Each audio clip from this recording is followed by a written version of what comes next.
Moments away from kickoff here in Santa Clara, California. 6-6 Broncos against the 2-10 49ers.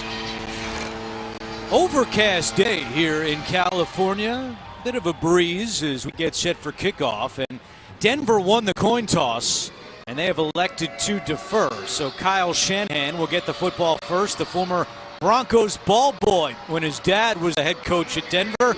Vance Joseph spent 6 years here in San Francisco as an assistant coach for the 49ers, now in his second year in charge of the Broncos.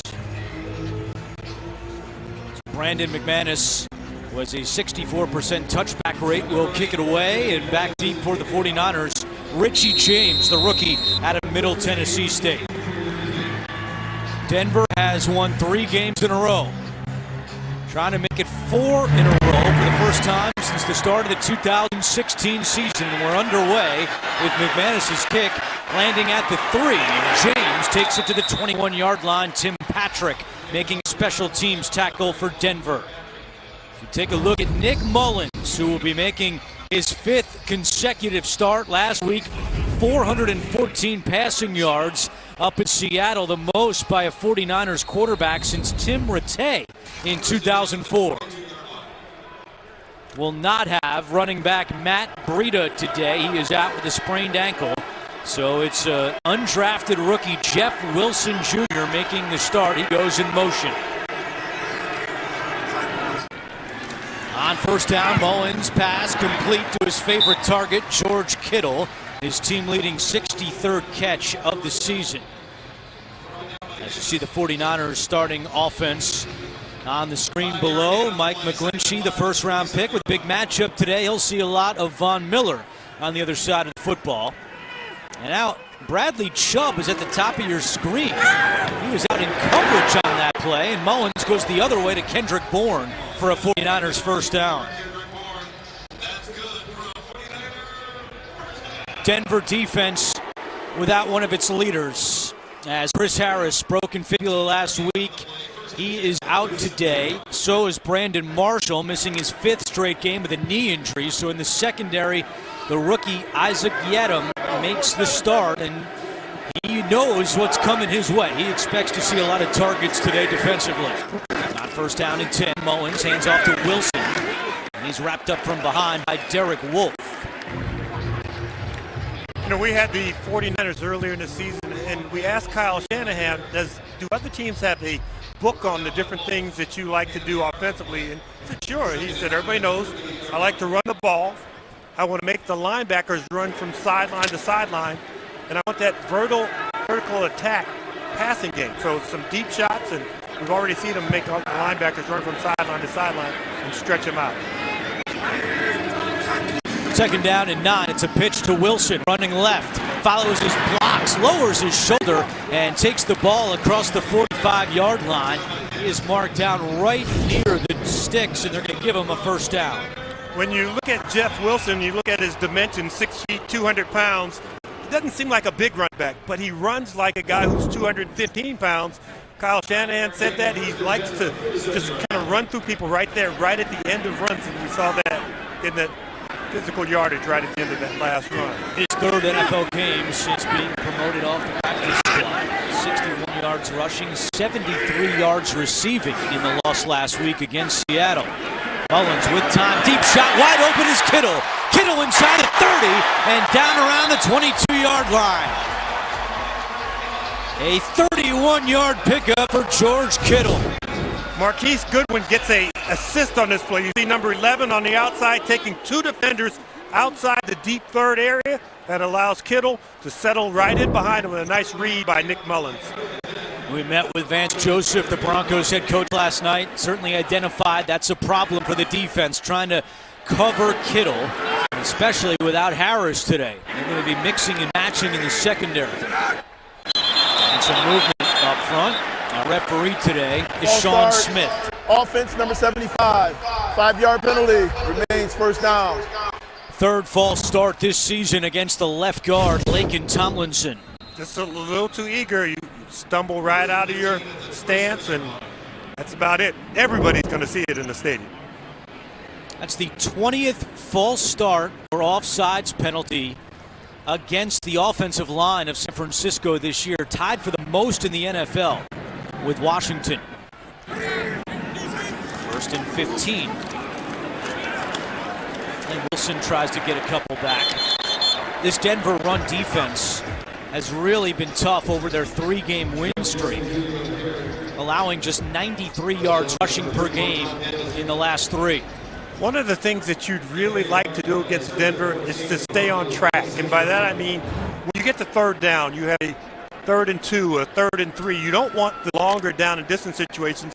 Those are tough to pick up against every team, but when they have elite outside rushers, it's really tough. 2nd down and 14. Mullins, pressure coming, steps up, throws, and completes it to Juszczyk. It was knocked out of bounds by Shane Ray, so nearly a sack. Mullins was able to get rid of it. You've got pressure, but you also have a quarterback who's nimble enough where he can step away from that pressure and smart enough to know where the check down receiver is.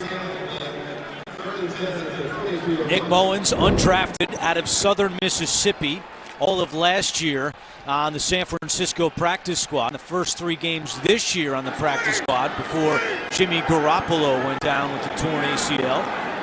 And now faced with 3rd down and 10.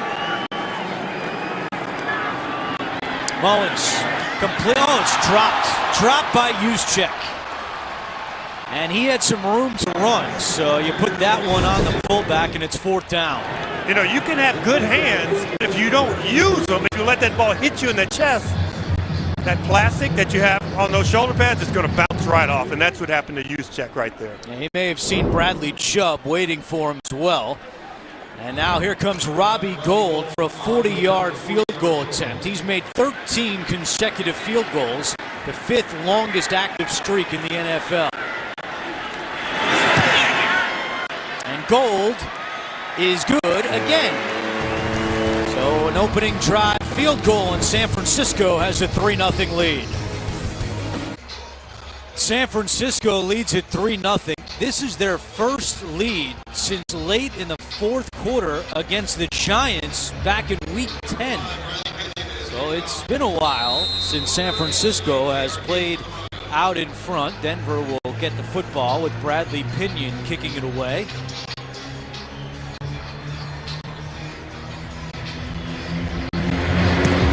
Langley and Booker back deep for Denver. It will be Langley from the 2.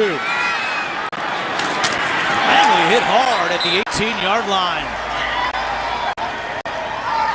That is Tarvarius Moore on the special teams tackle. As you take a look at the updated playoff picture, Kansas City and Baltimore are still going at it in overtime right now. And New England losing late to Miami. So a huge win for the Dolphins, something Denver has to be concerned about.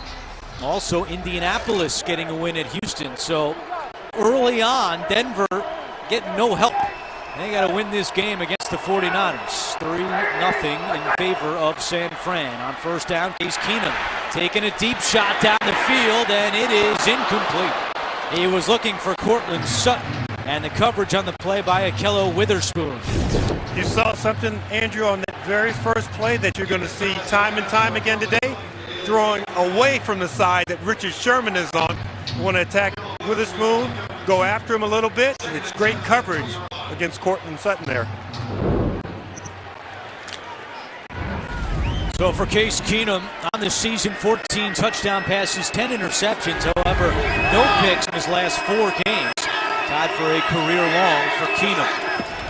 2nd down and 10. Here is the rookie Lindsey, and he is stood up at the line of scrimmage. You saw a couple things early, though, James. We met with Case Keenum last night. He wants to take deep shots down the field. Yes. That's what he told us. We saw it on 1st down. And for Denver, they have struggled in the 1st quarter lately. During this 3-game win streak, they have scored a total of 3 points in the 1st quarter. So starting fast was a big key today for Vance Joseph. And right out of the gate, they're faced with 3rd down and 9. 6th worst in the NFL on 3rd downs this year.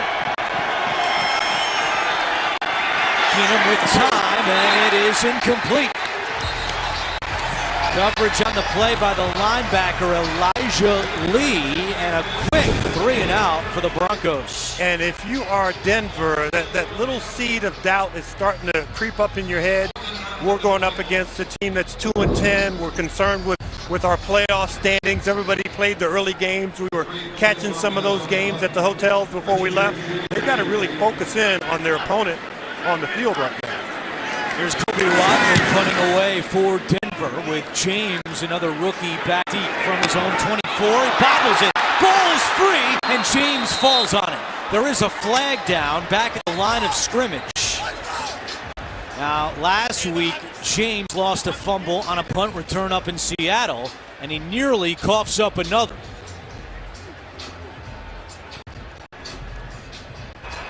During the kick, holding receiving team number 46. 10-yard penalty will be enforced from the dead ball spot. First down, timeout. If James continues to have issues, Dante Pettis, who's had 9 touchdowns in college, will be back there. 3 very notable members of the Stanford Athletics Hall of Fame have a hand in today's game. Our own James Lofton, Broncos president John Elway, and 49ers GM John Lynch. The Stanford Hall of Fame. Mullins, with pressure coming, throws it away. His first incompletion today. He was 4 of 4 on that opening drive. And before the game, John Lynch, John Elway, always had a very good friendship. And some more Stanford guys. Richard Sherman started as a wide receiver at Stanford for a couple of seasons before moving over to the dark side. Always nice for you to come back to the area, James. Big time pressure on that first down play against Nick Mullins. Second down and 10. 9:13 to go, opening quarter. Mullins over the middle and incomplete with a flag down. He was looking for Dante Pettis, and now we'll see what Sean Smith has to say. Well, they tried to put Chubb on Kittle in coverage. Prior to the pass, holding. Defense number 55. 5-yard penalty. Automatic first down. And it is on Chubb. Chubb is thinking, just let me rush the passer.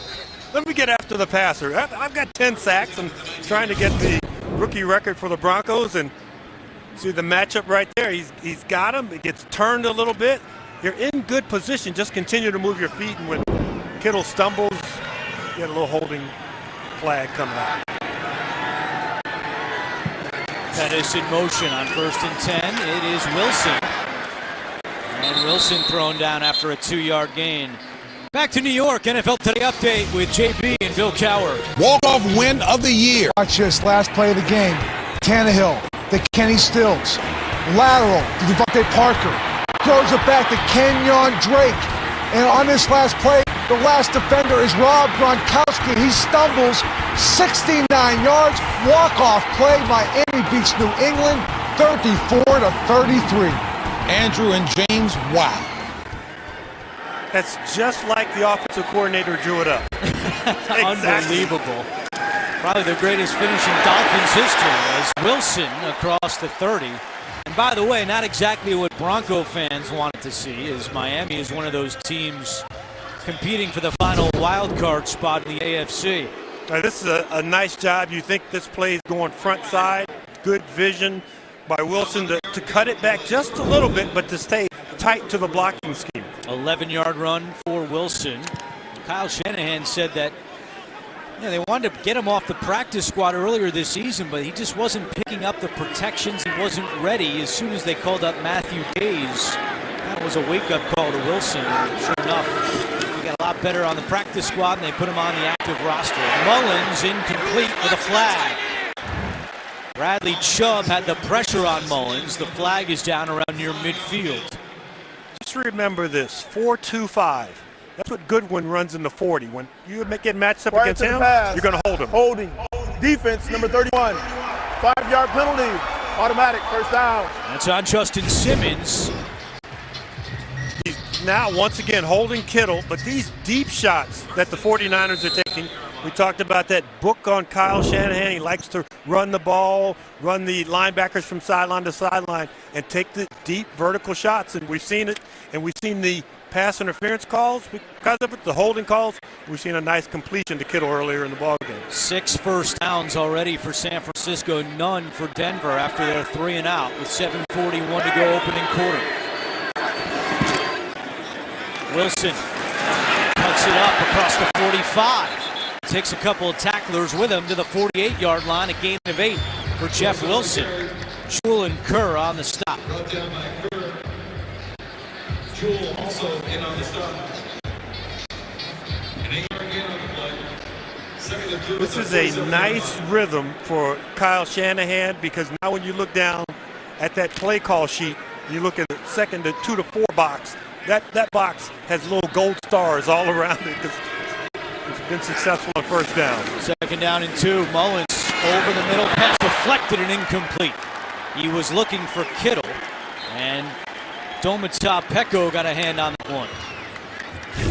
And what you saw here is you see a 5-man pass rush and man-to-man coverage on the back end. That's exactly what the 49ers are expecting, and they had it in the down and distance situation that they wanted. They had the matchup kill one-on-one against Simmons.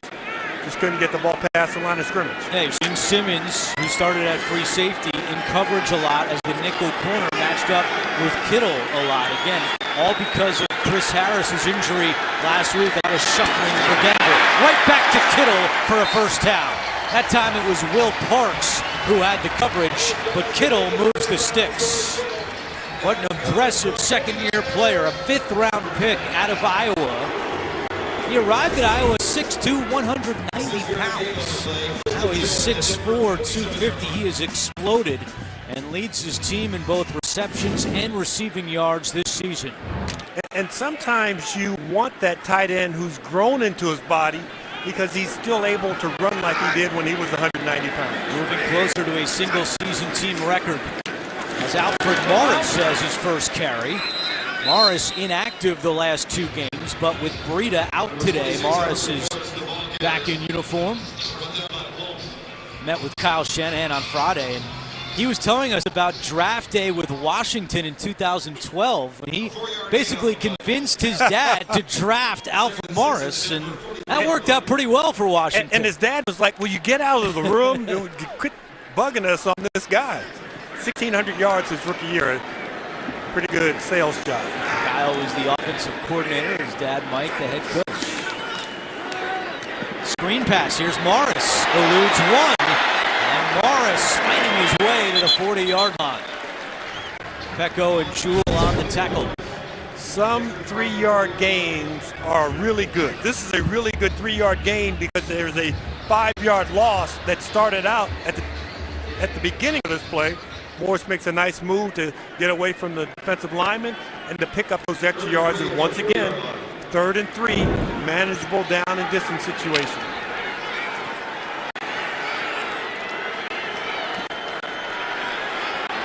Ball at the 40-yard line. Mullins in the shotgun. It's Kittle. Mullins fires. It's incomplete. Kendrick Bourne, the intended receiver, he could not hold on. And Kyle Shanahan is going to send out his punter, Bradley Pinion. You know, a lot of times when fans are at home sitting around, they're thinking, well, our team is 2-10. Why don't they go for this? Because you're still trying to give your team and those players in the locker room the best chance to win. And the smart move here is to try and punt this ball down inside the 10-yard line. River Craycraft is deep man for Denver. He lets it bounce, and it goes into the end zone. So in terms of field position change, not much on that touchback. 3-0 49ers. Second possession for Denver. They trail 3-0. Season review for the Broncos started 2-0. At that point, a 62% chance to make the playoffs. But at 3-6, only a 3% chance to go to the playoffs. And now, entering today, a 28% chance. Critical game, as we'll update the playoff picture in a moment. Keenum throwing on first down, completes it to Deshaun Hamilton. His 6th catch this season, getting the start today for the injured Emmanuel Sanders. You know, that's a big pass and a big deal because you caught it in front of Richard Sherman. And these players are young enough where they've been watching Richard Sherman their entire high school, college career. They watch the Legion boom, and now they're playing against him, and they're going, he's a little bit bigger than what I thought he was. Arms are long. Pitch to Lindsey.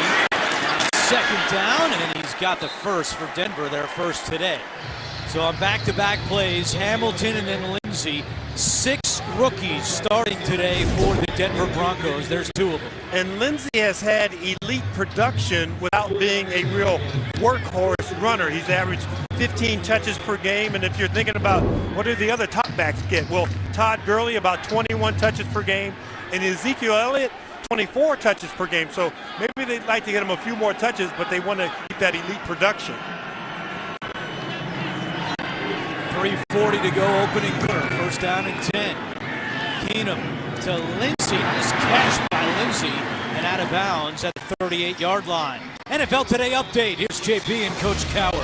Here's how the Chiefs clinched a playoff berth. In overtime, RG3, who was in for Lamar Jackson the last 2 plays earlier, tries to hit Willie Snead on 4th and 22, incomplete. The Kansas City Chiefs go to 11-2 and clinch a playoff berth. All right, back to Andrew and James. And guys, that's a big result for the Broncos. As much as they don't like the Chiefs, they needed them there as Baltimore was ahead of them in the wild card standing. So finally something going well today for Denver when they look around the league as Royce Freeman is stacked up on second down and brings it up third.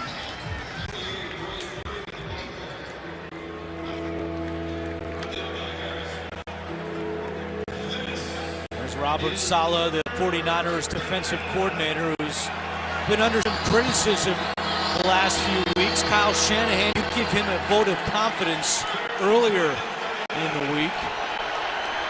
And on third down, when he'd normally be going to Emmanuel Sanders, he's got a bunch of young receivers out there to try and find a go-to guy. Keenum throws, and it's incomplete. Looking for Tim Patrick. Witherspoon had tight coverage.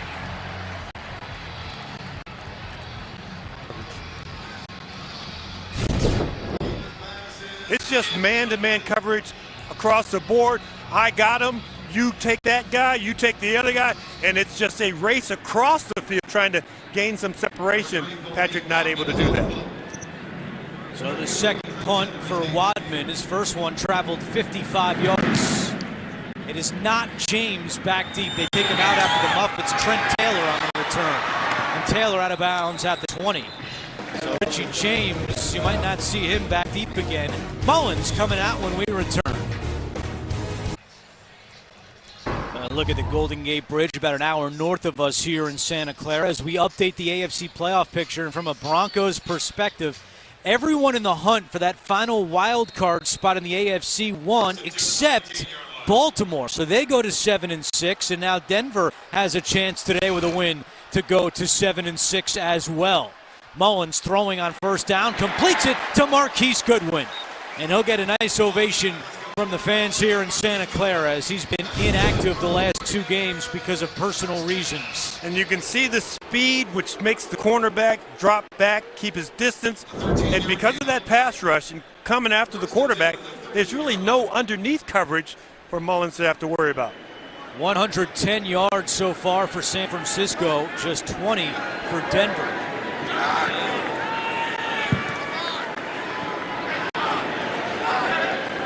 Garrett Selleck goes in motion on 1st and 10. Wilson, and he is tackled from behind. Shelby Harris, who's playing very well of late, on the stop for Denver.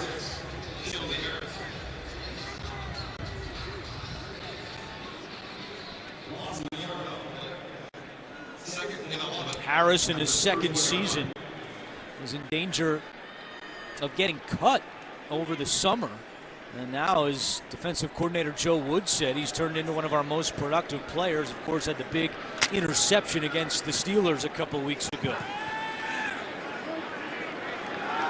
21 personnel, 2 wide receivers, 1 2 running backs, 1 tight end. Von Miller jumped off sides. And when we talk to Von Miller, he's always trying to time that snap and trying to get off quickly. Neutral zone infraction. Defense number 58. 5-yard penalty. Main second down. And if you're Vance Joseph, you're going, okay, yeah, I understand that because he has 12.5 sacks. If you were jumping off sides and you had 1.5 sacks this time of year, your coach is mad at you. He just go, oh, well, that's Vaughn out there. Miller comes into the day needing a sack and a half to tie Simon Fletcher for the most in franchise history. 2nd and 6, Mullins, pump fakes, now completes it, and here goes Kittle again. Kittle off to the races, still going. Kittle tripped up inside the 15-yard line. Justin Simmons finally catches up to him, but 52 yards for George Kittle. You talked about it earlier, Andrew. You talked about the fact that he was a 190-pound freshman, and you saw that 190-pound freshman escaping this body. Look at the speed there. That's not 250-pound speed. That's 190-pound speed. He's flying down the field. End of the first quarter, 3-0 San Francisco.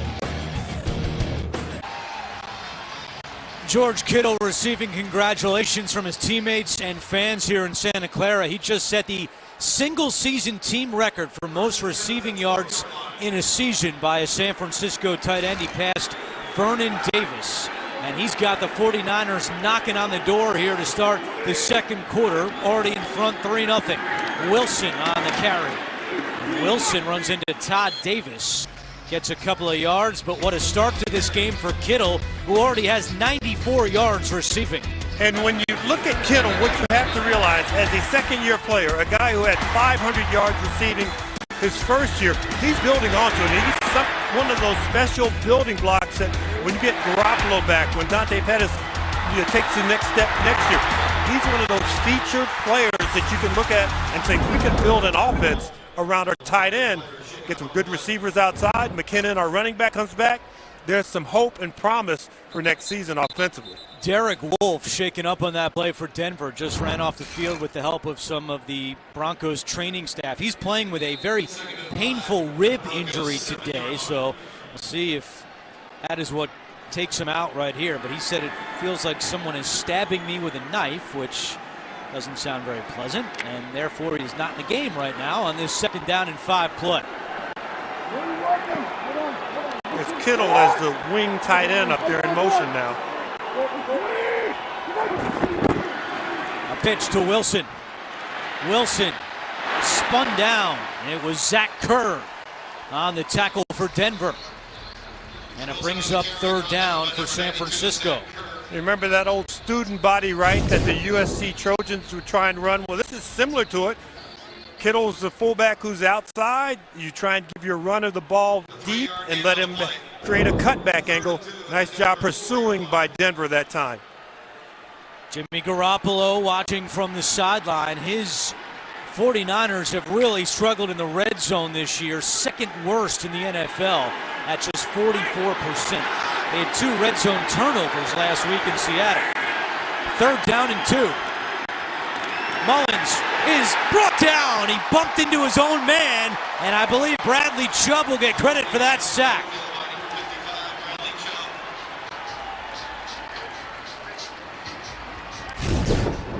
Down on the field, I was talking to DeMarcus Ware before the game, who helps out with the pass rushes, and he said Bradley Chubb just has such physical power and brute strength. He can just run through people. See him right there. He's getting blocked. He runs through the blocker, knocks over the quarterback. 11th sack of the season for Chubb, so he's only a half sack away from tying Von Miller for the most in franchise history by a rookie. And San Francisco continues to struggle in the red zone. They settle for 3. It's a 6-0 lead.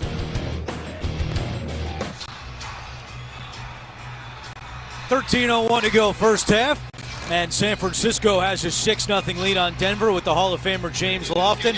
Our producer, Steve McKee, director, Chris Benson. I'm Andrew Catalan. We thank you for joining us. Week 14 of the NFL on CBS. Denver has just 20 yards of offense so far in the first half to 161 for San Francisco. Short kick on the return. It's Langley again. Langley, he lost the football. Sua Cravens appears to have scooped it up. So now we've seen both teams lose kicks. And both teams recovered their own loss as Langley is brought down, and there is Cravens playing in his 5th game with Denver to fall on it. You know, that is such a nervous feeling when you're the ball carrier. That ball squirts away and you're helpless to get back toward it. You just want one of your teammates to show up and save you. So poor field position for Case Keenum to start this drive at his own 16-yard line.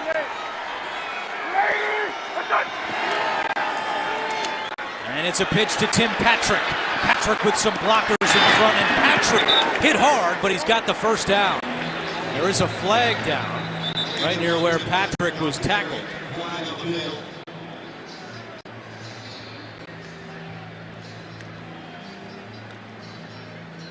Patrick in his first year out of Utah. Tripping defense, number 23. 10-yard penalty added to the end of the run. First down. That's on Witherspoon. And he's getting blocked by Cortland Sutton, and you can see him stick his right leg out, trips him up. I was always afraid to do that. I thought I was going to hurt my shin or something. Every once in a while you see a guy do that and you think, get leg whipped, and that doesn't feel very good. Doesn't look good either. 21 yards between the run and the penalty, so that helps the poor field position. That's more yardage than they gained exactly. First 2 drives. So first down and 10, ball at the 37. Here's Lindsey. Lindsey bottled up. He gets 1 on the play. Well, before the game, Philip Lindsey reunited with the man who recruited him to play football at Colorado. That is John Embry, who is now the 49ers tight ends coach. Embry went into Lindsey's house, offered him a scholarship. 5 minutes later, when he was driving away, he found out he got fired. So Philip Lindsey was then in limbo because he had torn his ACL senior year of high school. Didn't know if Colorado was going to honor the scholarship. Mike McIntyre did. But obviously it was Embry who was the one who helped bring Lindsey to Colorado. It is Keenum connecting with Patrick again for another Denver first down. You know, to kind of dovetail onto that story, I talked to Philip Lindsey about it because it's his almost coach, a guy who he never got to play for, but who impacted him so much because that road to Colorado really led to the road here with the Broncos now. And Lindsey was funny telling us the story yesterday. He said when Mike McIntyre then came to see him, he was about 160 pounds with a busted knee and big hands. Patrick could not hold on to that one, nearly picked off by Elijah Lee. But as Lindsey was having other scholarship offers taken away from him, he was thankful that Colorado did not remove it. When you are a young receiver, you've got to catch every ball possible. And this is, you know, I would expect the challenge flag to come out of Kyle Shanahan. I called him Mike Shanahan. I can't believe I did that. But Kyle Shanahan's got to throw that challenge flag out there because this is a chance to get the ball right around midfield. Yep, he did drop the flag. And we've seen a replay here in the stadium where that ball kind of skips off the ground. Could be an interception for Elijah Lee. We'll find out when we come back to Santa Clara.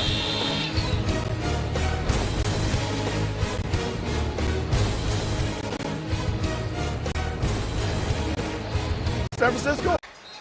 Sun peeking through the clouds here in Santa Clara, but it's not a sunny result for Kyle Shanahan as that pass has been confirmed as incomplete.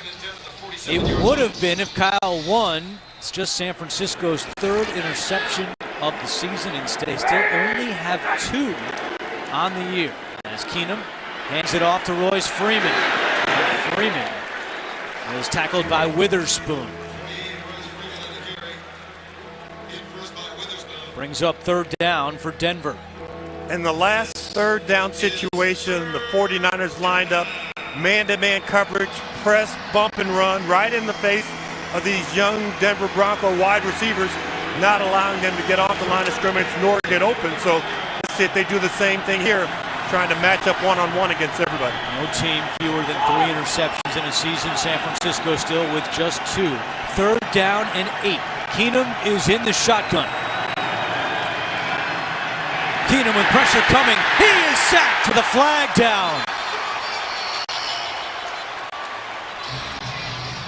Ronald Blair, the first to get back there for the 49ers. Let's wait and see what the flag is. Holding offense, number 72. That penalty's declined. Result of the play is 4th down.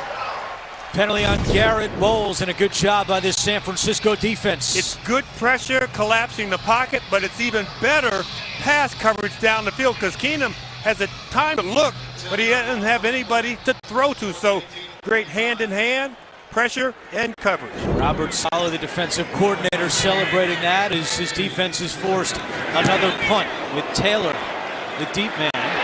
Moves up to the 15, a flag is down. Taylor eludes 2 tackles and then is brought down at the 23. The flag is back toward the line of scrimmage. So Sean Smith a little busy here in the first half. You've got to hope it's running into the punter, not roughing the punter.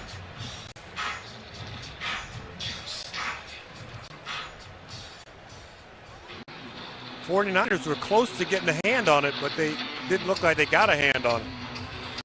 Tom McMahon is Denver's special teams coach, first season with the Broncos after coming over from Indianapolis.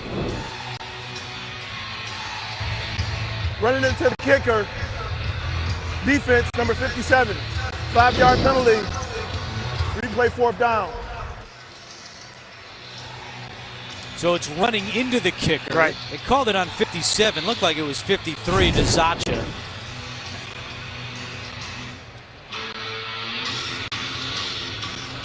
Yeah, you got 26 and 53 there, so he kind of just combined the numbers for him. Gave you 56. Yeah, sure, why not? Yeah. And Vance Joseph will have Wadman go back out, punt it again.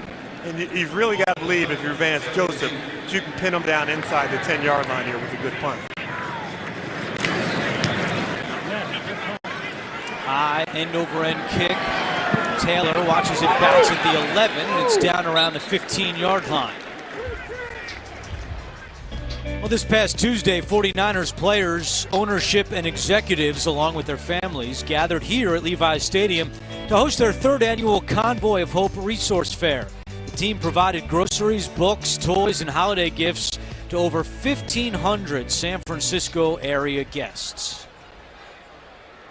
10 minutes to go, first half. And San Francisco continues to lead 6-0. And they continue to possess the ball. This is a chance for Denver to stop them, a 3 and out, get the ball back, get your offense finally rolling. Mullins looking to throw. There's Kittle wide open. Kittle in Denver territory.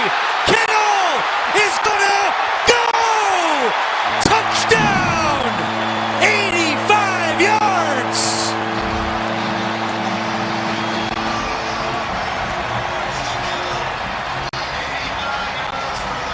Somebody's got to cover George Kittle.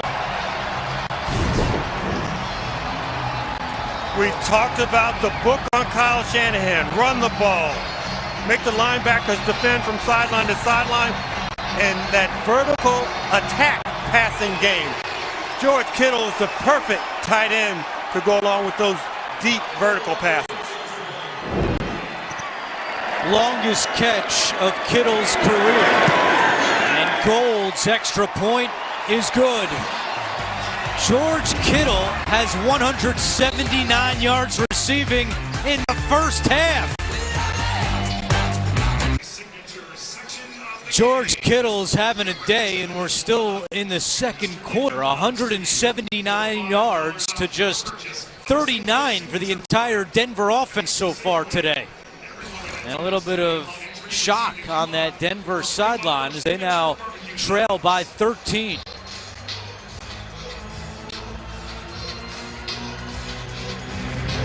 Pinion kicking away. It will be Booker on the return. And Booker to the 25 as we go back to the touchdown. A little bit of deception to start it with the motion that comes across here.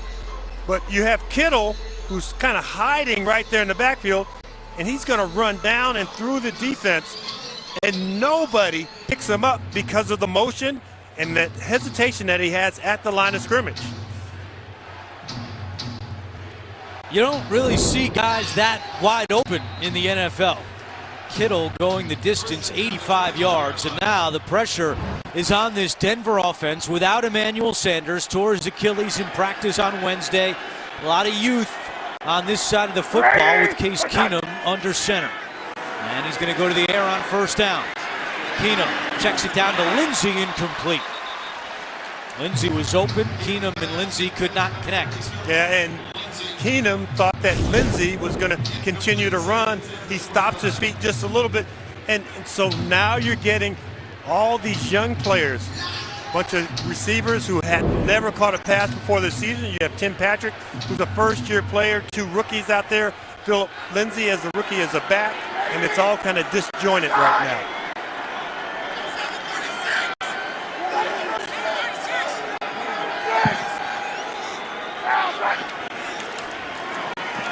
Lindsey, and he was met by Eric Armstead, the 4th-year man out of Oregon, having a very nice season for the 49ers. And, you know, you look at the 49ers and you think about a 2-10 record, but then you look, well, where have they invested their money, so to speak? And it's been along that front 4. Solomon Thomas, first-round pick in 17. Eric Armstead, first-round pick in 15. And DeForest Buckner, who has 9 sacks, another first-round pick. So there's some talent up here along that front unit, and they're starting to show themselves. 3rd down and 10. Keenum completes it, but now it's incomplete. A flag is down. Big hit on the play by Anton Exum.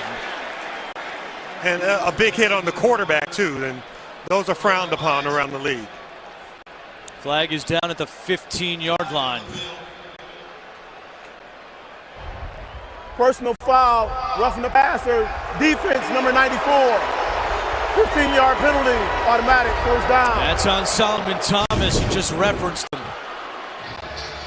And you can see Keenum get rid of the ball, and at that time, Solomon Thomas was still a little bit ways away from him and just kind of bumps him a little bit. Keenum might have spent a little time in Los Angeles during the offseason working on his acting career, because that was a pretty nice flop right there. That is a critical penalty against San Francisco and a huge break for the Broncos, as Booker could not hold on to that pass. They were looking at punting instead. 1st and 10, and that one's caught by Courtland Sutton. And Sutton to the 44-yard line. Tonight on CBS, can a friend's suggestion bring a father and son together? A new God Friended Me tonight after 60 Minutes, only CBS. Kyle Shanahan got a penalty last week up in Seattle, an unsportsmanlike conduct. Had a few choice words for one of the officials. He could have had a few more words after that call on Thomas. Lindsey cannot get away from DJ Reed. This was the penalty last week on Kyle Shanahan. He was unhappy because Russell Wilson picked up a shoe. Who throws a shoe? And threw it. And then Kyle had seen enough at that point, 15 yards. But his players liked the fact that as they were getting beaten in that game, that he kind of, showed some emotion. And they, rallied behind him in all their comments about it. 3rd down and 9.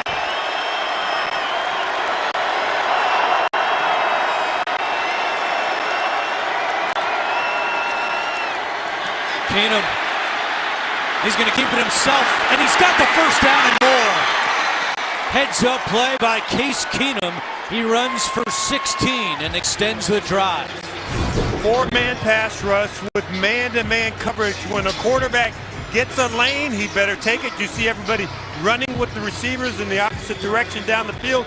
Case Keenum also nice job to slide and get down so he doesn't get bumped around anymore. John Elway gave him that big contract in the offseason. It's just a medium-sized contract.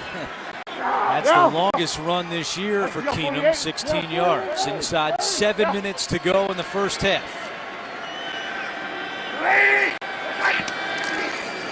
Play fake.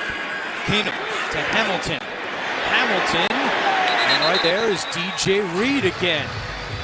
So with K'Wan Williams, the nickel corner for San Francisco, out today with a knee injury, DJ Reed has moved into that nickel spot, and he's made a few plays here in the first half. And the funny thing about DJ Reed, who's listed at the safety position, when you look at his size, 5'9", 188 pounds, he has corner size, so you can see the coverage skills coming in handy and the run stopping skills to play before coming in handy. Kyle Shanahan joked this week he can play the nickel, he could play safety, he could play corner, he can even play D-line at this point in the season. And a big snap! Keenum is able to scoop it up and he throws it away.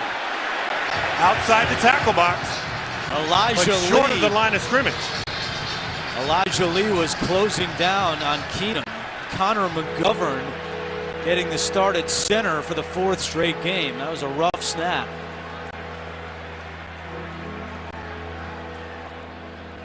Right now there is not a flag on the field, and now there is. As I say that, Intentional grounding, offense number 4. The ball did not make it back to the line of scrimmage, and the quarterback was outside the pocket. The ball will be placed at the spot of the foul. Loss of down, 3rd down. Sean Smith could use a throat lozenge right now. Yeah, got a few up here. So this Denver team, so many injuries, lost their starting center Matt Paradis to a fractured fibula, so it's been McGovern who's done a good job at center since taking over, but that snap was on him, and now 3rd and 26.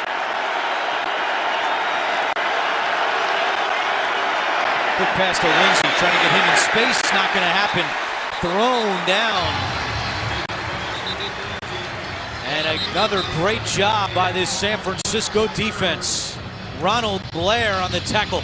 Just so many playmakers at receiver who have exited this team. Demaryius Thomas, Emmanuel Sanders. You get a big, long down distance situation, and you go to your rookie running back.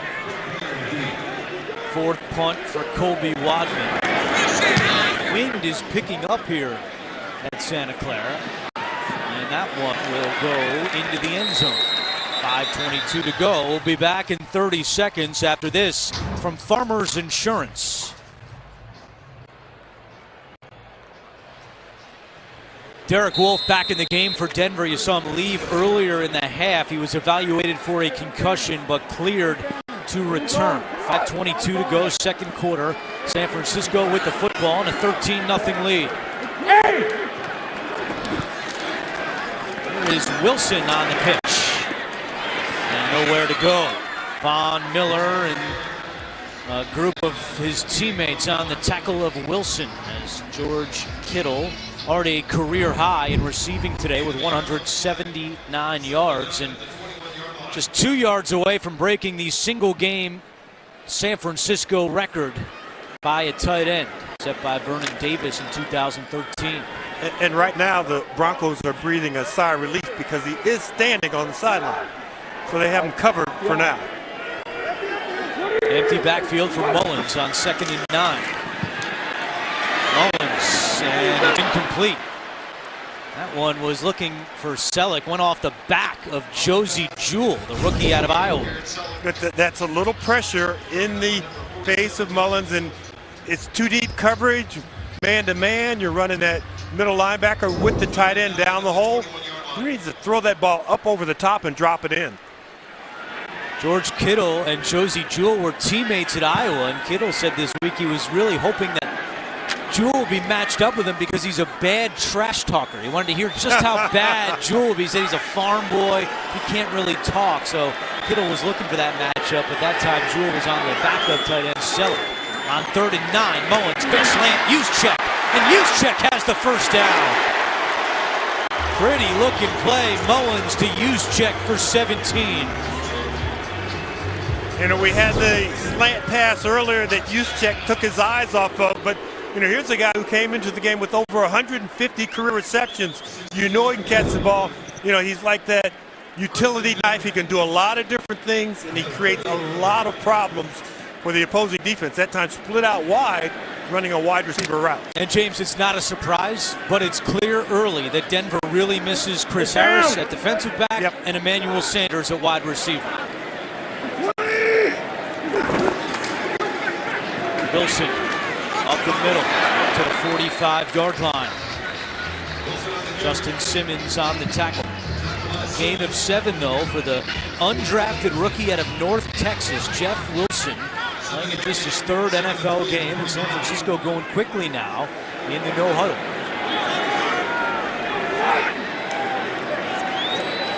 Mullins will back off. Paul Miller up top trying to get a jump.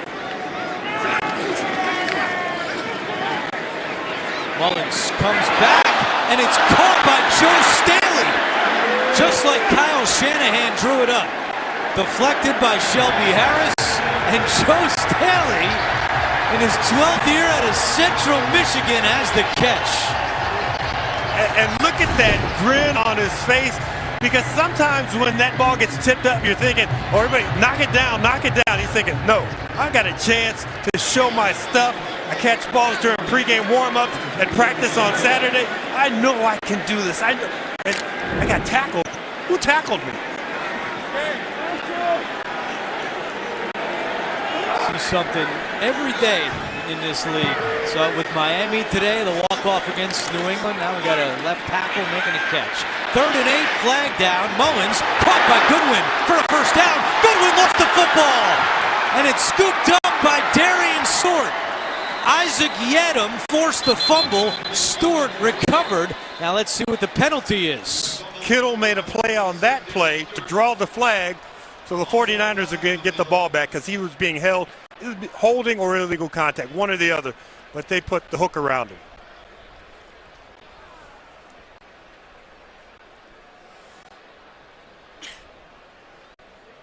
Kittle, middle of your screen. Prior to the pass, holding. Defense, number 21. 5-yard penalty. First down.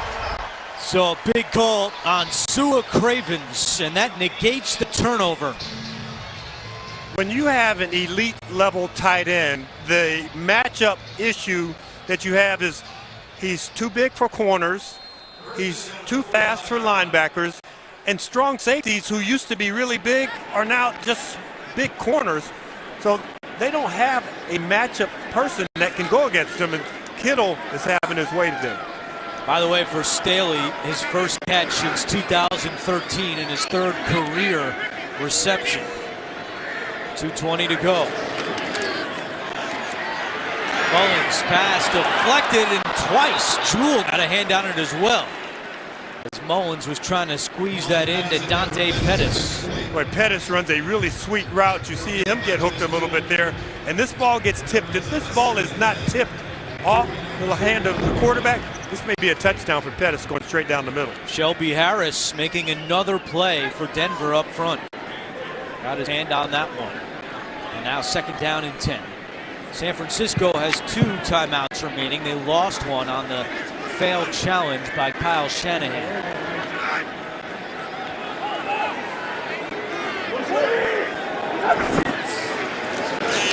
Wilson.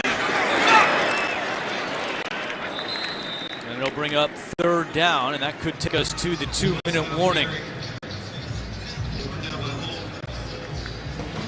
And now here's a special look at Clint Eastwood's The Mule in theaters Friday.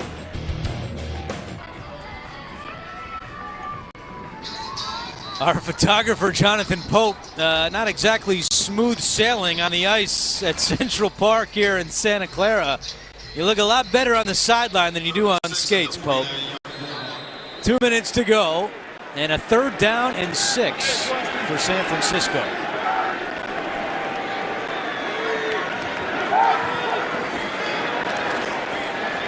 Pressure coming, it's Von Miller, and he decks Nick Mullins.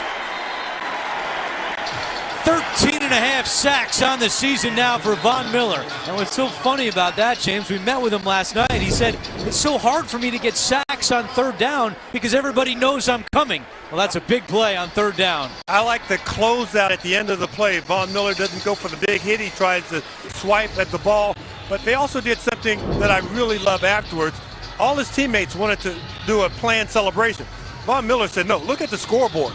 We're down 13-0. Let's just walk off the field and see if we can get this done in the second half. He has 13.5 sacks now on the season. 5 of the 13.5 have come on third down. Coming up in the Verizon Halftime Report, join JB, Phil, Nate Boomer, Coach Cower. All the latest NFL scores and highlights coming up in the Verizon Halftime Report. River Craycraft back deep to receive the punt from Bradley Pinion. Von Miller is now just a half sack away from tying the franchise record set by Simon Fletcher. Craycraft with a fair catch at the 21. We'll be back in 30 seconds after this from Lowe's.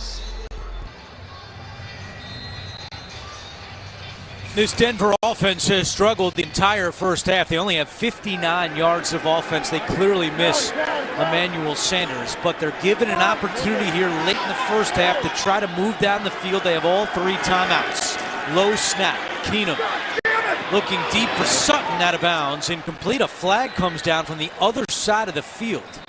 It's in the secondary. Sean Smith has been very busy in the first half. Each team has been penalized 5 times. Prior to the pass, holding. Defense, number 25. 5-yard penalty. First down.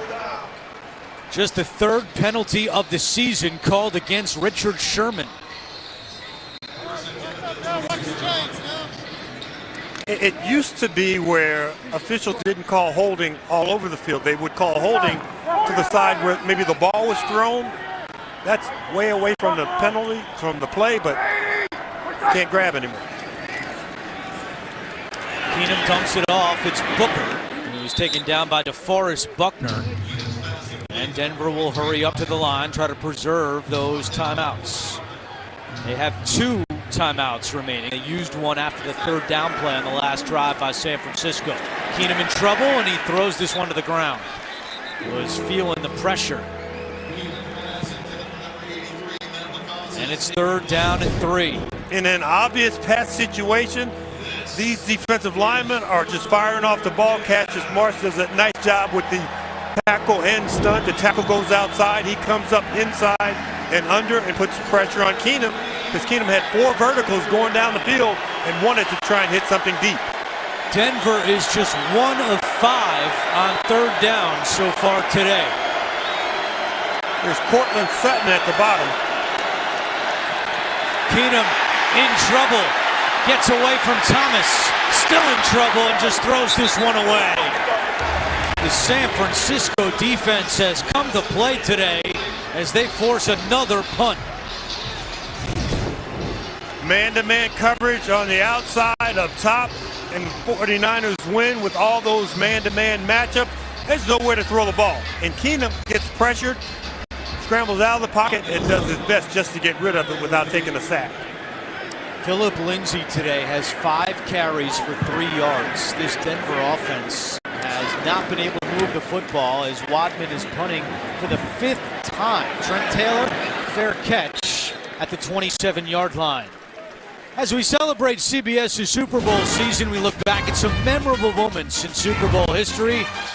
Memorable for Denver fans for sure. Super Bowl 50 on CBS right here in Levi's Stadium. Von Miller, 2.5 sacks, forced 2 fumbles. He was the MVP. Broncos won 24-10. CBS, the proud home of Super Bowl 53 this season. The game is February 3rd in Atlanta. Countdown continues. Von Miller telling us last night he had a feeling he was going to have a big day today. Obviously, so many great memories for Miller.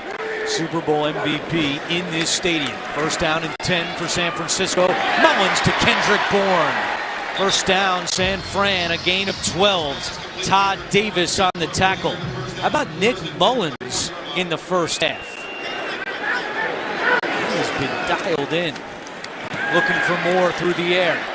And I'll throw this one away. But Mullins has thrown for 233 yards in the first half. I don't know if I've ever seen a tight end with a first half like George Kittle has had. I remember a game when I was playing for the Packers.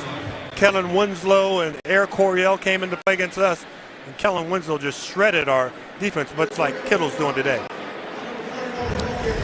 Coming up, Verizon Halftime Report. Our guys back in New York have all the latest scores and highlights coming up on the Verizon Halftime Report. Officials discuss potential grounding there, but there was a receiver in the area, so no penalty, and it's 2nd down and 10.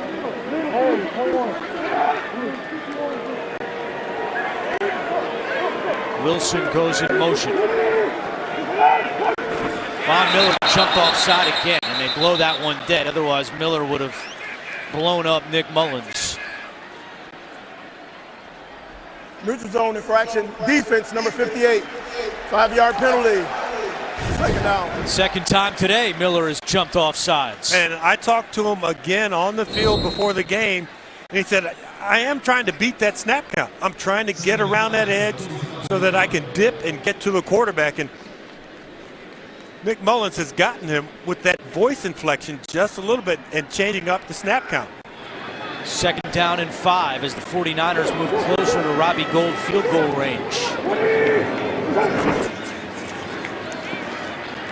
Mullins incomplete, and there's a flag. Sua Cravens had the coverage on Trent Taylor, and that's going to be the 2nd penalty on Cravens today.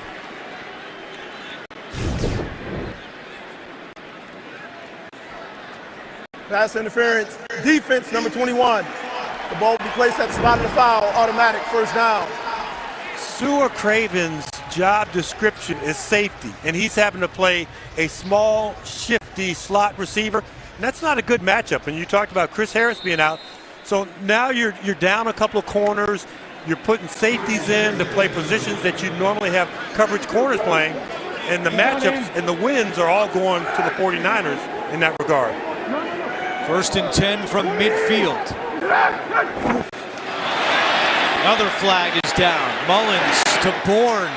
Bourne slips the tackle and then lunges up ahead to the 42-yard line. And this is going to be on Denver again. And you're getting the clock stopped. So you're getting all the advantages if you're the 49ers here.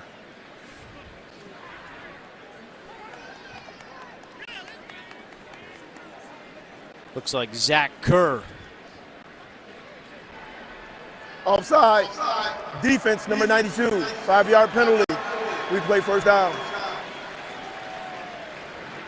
It is on Zach Kerr, the 5th-year man out of Delaware. And now the ball at the 45-yard line. Robbie Gould has made 8 straight field goals from beyond 50 yards. That's the 3rd longest active streak.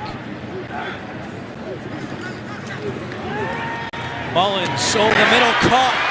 Guess who? George Kittle again, and that catch gives him a single-game franchise record for most yards by a tight end in San Francisco history.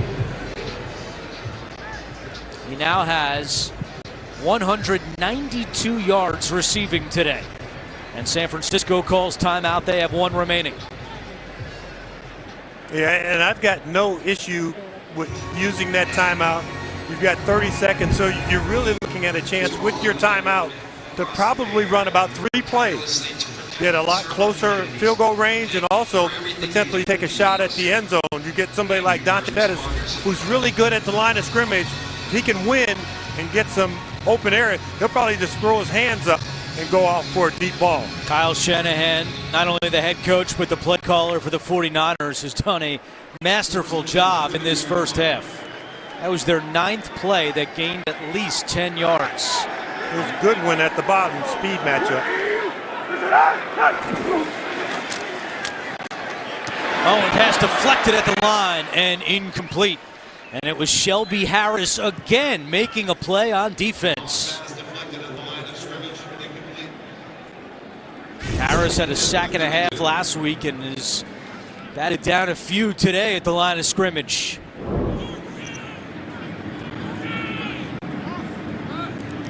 From here, it would be a 50-yard field goal for Gold. But San Francisco still has a timeout to play with.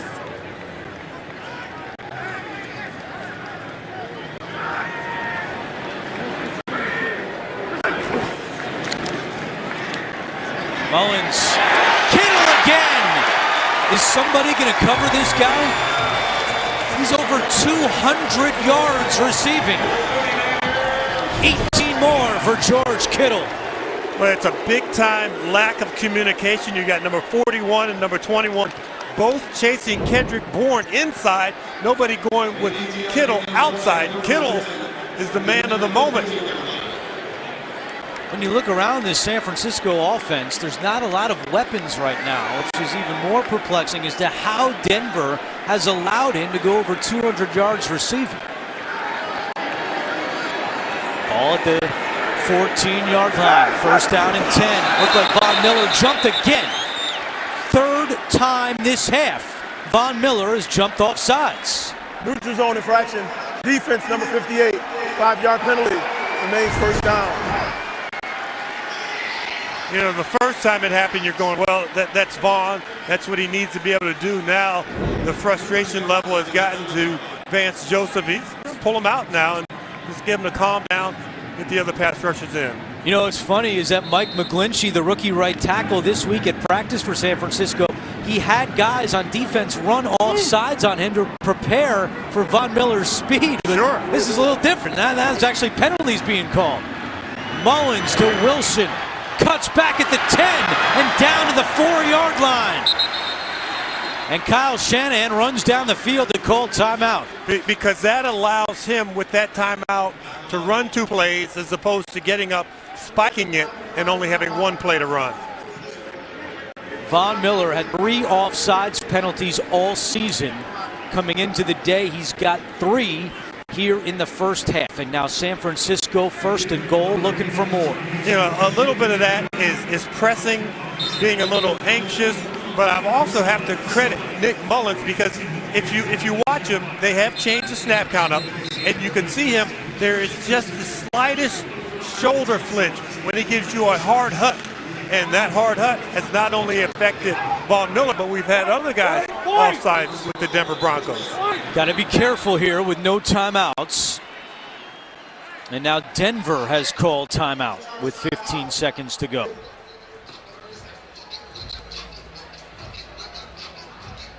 George Kittle, 7 catches, 210 yards, and a touchdown.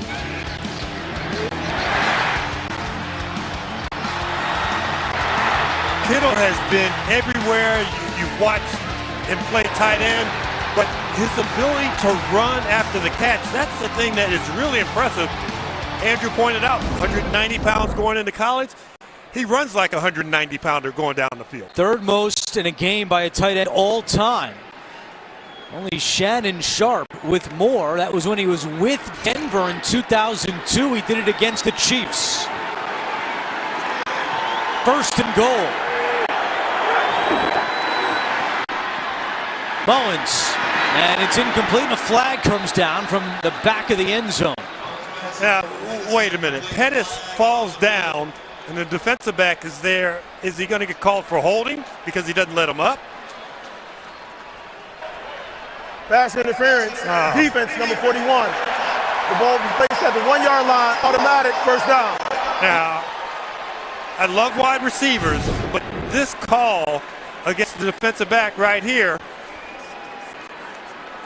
no, because the ball's thrown when he's on the ground. So that's not pass interference. Tough one for the rookie Isaac Yiadom to swallow. They spot the ball at the 1-yard line. 12 seconds to go. No timeouts for San Francisco. Now, you play video games a lot. Are you going to run it here or are you going to throw it from the 1-yard line? I played video games. None of these players were born. Wilson is the running back. Mullins to the end zone to Pettis. Touchdown!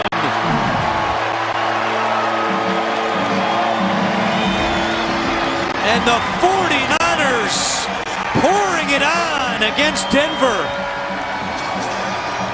great job with the formation, motion, making it look like run, and then that quick first step by Pettis. He had tried to run that slant on the previous play. That time he gets him the same inside move, and he goes directly to the outside. And that's great separation. And then the little fake TO there, as if he's pulling a Sharpie out of his sock.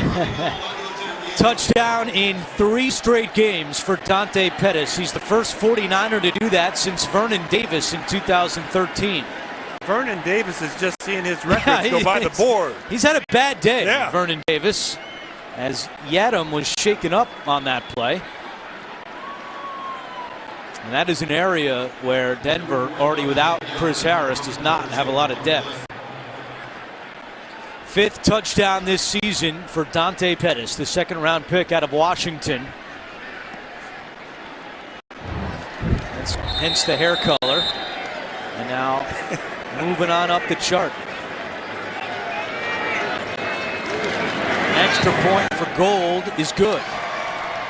And with 8 seconds to go in the 2nd quarter, it's 20-0 in favor of San Francisco.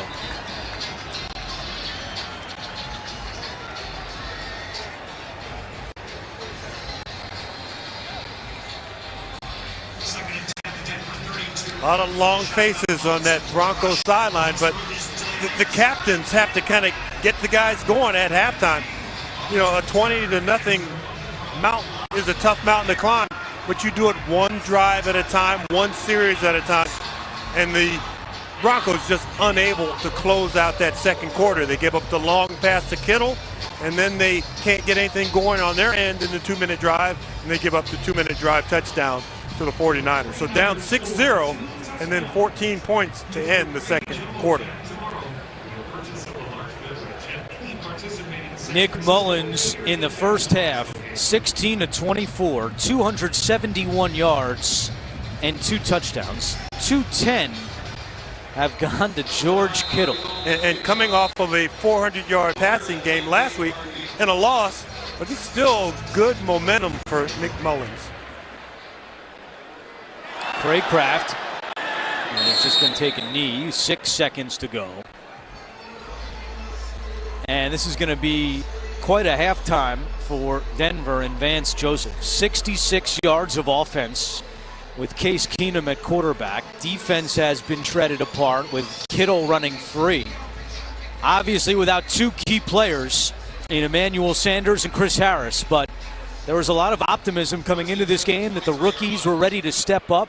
Sense of urgency was there with the playoffs within reach, and this has not been a very inspired half of football by the Denver Broncos. They're going to have to regroup in a big way.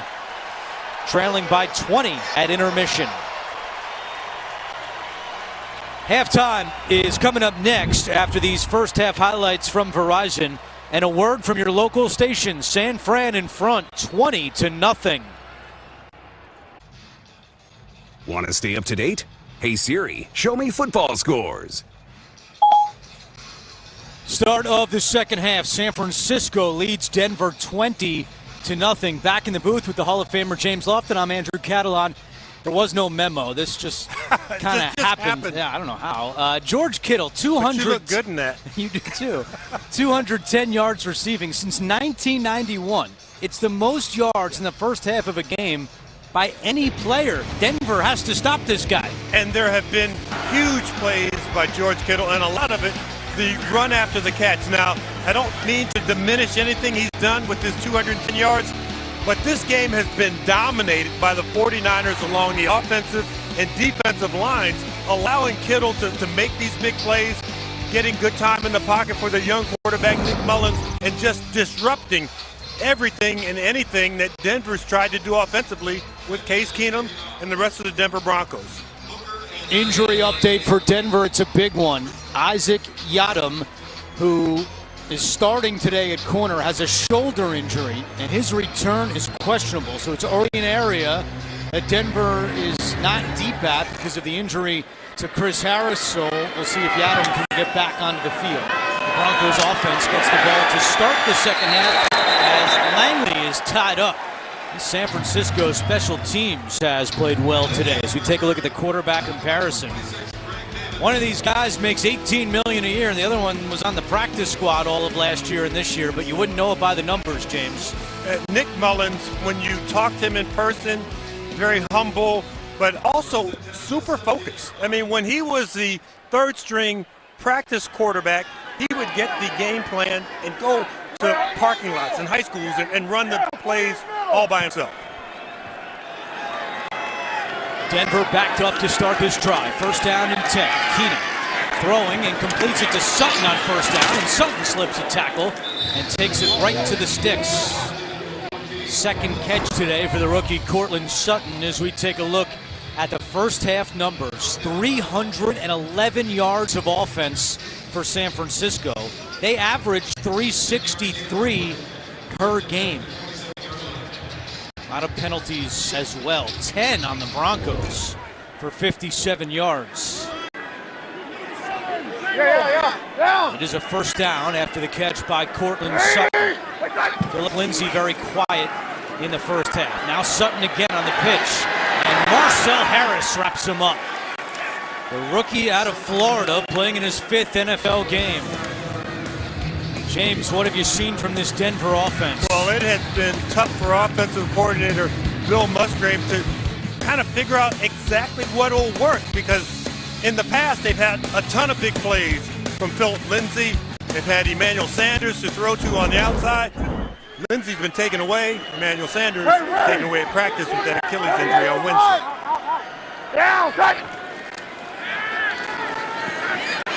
Keenum, deep shot for Hamilton, nobody home. Not even close, and it's third down and long. Solomon Thomas was applying the pressure. As you see, Bill Musgrave right there, the offensive coordinator. He was the 49ers' third-string quarterback in '94 when they won the Super Bowl behind Steve Young and Elvis Grbac. And as we met with Case Keenum last night, they said Wednesday, Sanders goes down in practice. They renamed some plays. They moved receivers to different positions, but the game plan did not change. Just some of the positions of guys without Sanders on the field. Third down and 11. Mike left, 47. Now, go 48. You trip 47. Keenum lost the football, and he's able to grab it. It was DJ Reed who hit him and forced it loose. A loss of 5 on the play, and this San Francisco defense forces another quick possession by Denver. I mean, San Francisco is just rolling. You see all the guys up in the A-gap, so the guards are now on high alert. They don't get out to pick up the blitz from the slot. Get a sack on your quarterback. First career sack for DJ Reed. Trent Taylor on the return. Taylor with some nice moves out to the 44-yard line. All 3 phases of this game have been dominated by the 49ers. This week in the NFL, only 2 undrafted quarterbacks are starting, and they're going head-to-head today. Case Keenum, undrafted out of Houston. Nick Mullins, undrafted out of Southern Miss. First time since 2014 that 2 undrafted quarterbacks have gone against each other. More on that game in a moment, as Mullins looking to throw it on first down as receiver slipped. So in that game, it was Austin Davis of the Rams against our now colleague Tony Romo of Cowboys. Last time 2 undrafted quarterbacks went head-to-head. In that game, Case Keenum was actually the number 3 quarterback for the Rams that day. But there was a Christian Players Conference in the offseason. Case Keenum was the group leader, and Nick Mullins was in his group. So these 2 have met before, and as Nick Mullins told us, he sees Case Keenum's career path, and he can see himself on a similar journey, or at least that is what he hopes, as Keenum has made some big money now with this contract with the Broncos, as another San Francisco 49er slips. But it's a pretty neat story that 2 undrafted guys going head-to-head here today. It certainly is, and if you're Nick Mullins, when this season started, you were concerned about making the team, continuing to be the number 3 guy, being on the practice squad. And because of some injuries and to both quarterbacks, you get a chance to not only play, but to start 5 games and to start them in a really impressive fashion, because you can look around the league, and there are some guys who've been in the league 8, 9, 10 years, and they have maybe 20 starts. He's putting together a nice resume that says, I can play this game. showing blitz. There was some movement up front. And indications are this is going against San Francisco. False start. Offense number 85. 5-yard penalty. Third down. It's on George Kittle. And makes that's it okay, 3rd and 15. He's done enough so far.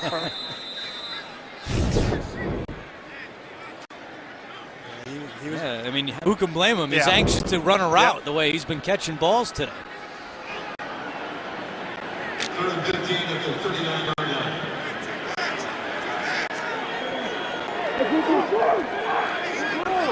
49ers 2 for 6 on 3rd downs today.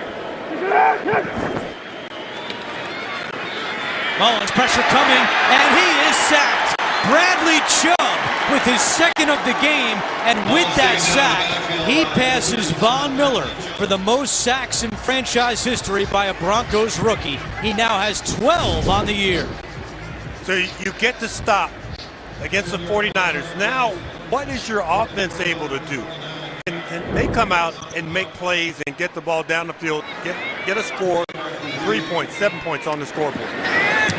Big stop by the Denver D. Craycraft on the return from his own 24.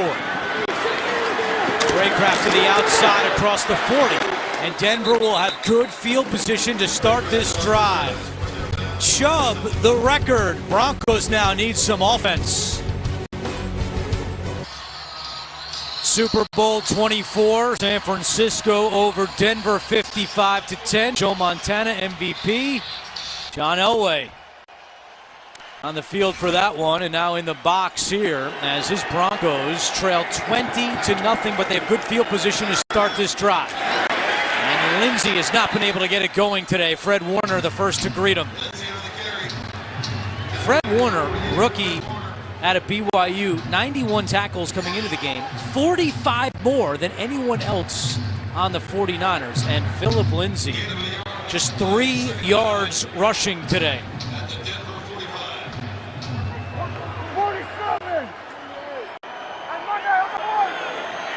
Second down and 9.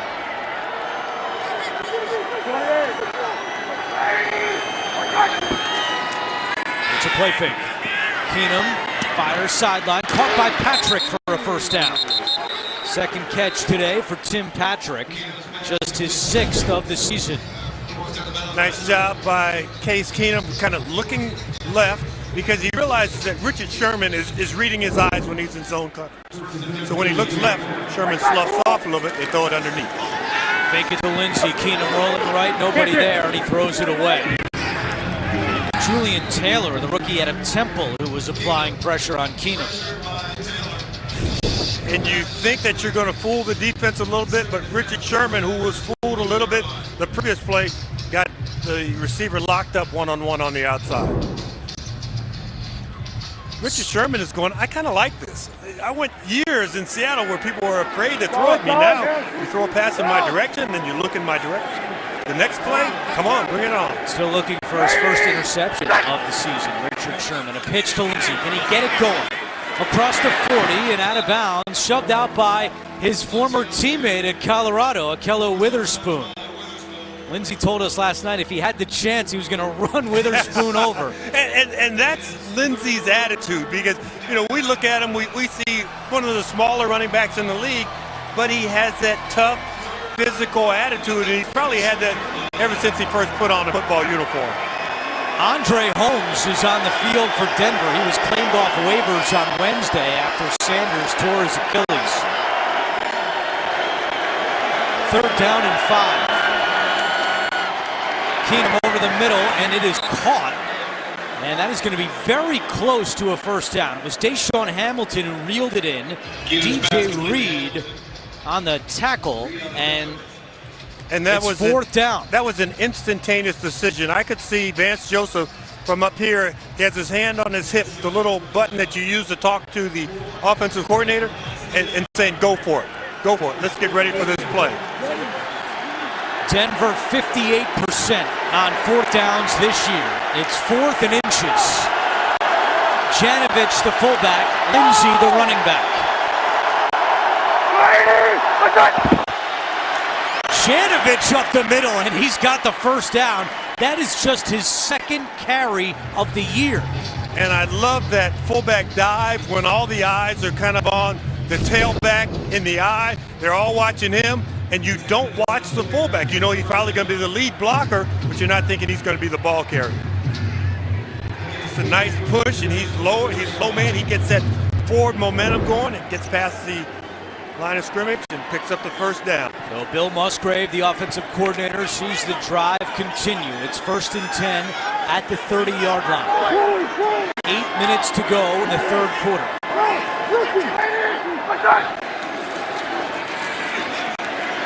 Keenum to Patrick again. Patrick puts up to the middle of the field and tripped up at the 27-yard line. There are just no clean looks for Case Keenum. I mean, he drops back in the pocket. He's having to move. He's trying to get out of the way of the pass rush.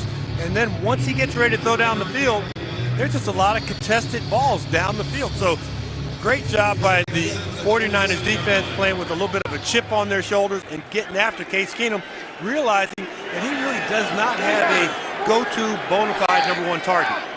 Cortland Sutton is hobbling on the Denver sideline. He's not on the field right now. Keenum, pressure again. Keenum, and he throws it away. There was a receiver in the area. It was Eric Armstead with the pressure this time. There's Cortland Sutton in a bit of pain on the Denver sideline. Second-round pick out of SMU. And you see the pressure on the other end, just four guys fighting their way back to the quarterback. Case Keenum getting rid of the ball. Big third down series here. And you have to wonder, they're kind of in field goal range, so you don't want to lose anything here if you're Case Keenum.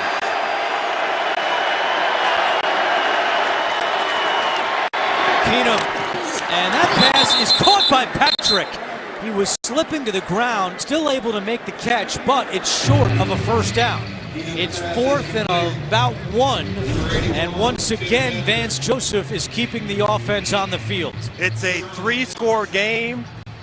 I don't know, this is kind of early to be passing up a short field goal attempt. They're going to call it 4th and 2. And no Janovich this time. It's just Lindsey in the backfield. And Hamilton in the slot. Keenum rolling right, throws. Patrick, he's got it!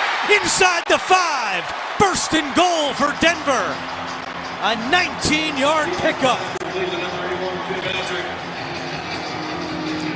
Vance Joseph wants him to snap the ball they got quickly. A play that they do in a hurry. You know, we've got this play called. Let's get it done. Big play for Patrick. 5 catches, 55 yards. Both are career highs.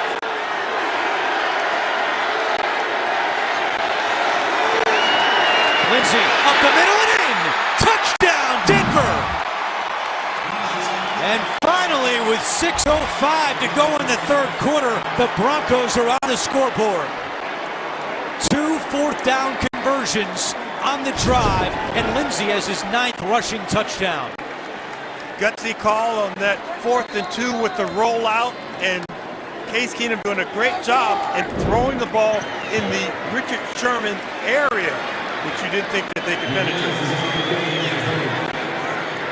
So Brandon McManus is out for the extra point. And it is good. He's now 31 of 31 on the year. Took a while, but the Broncos are on the board. It's the rookie Lindsey, and it's a 13-point game.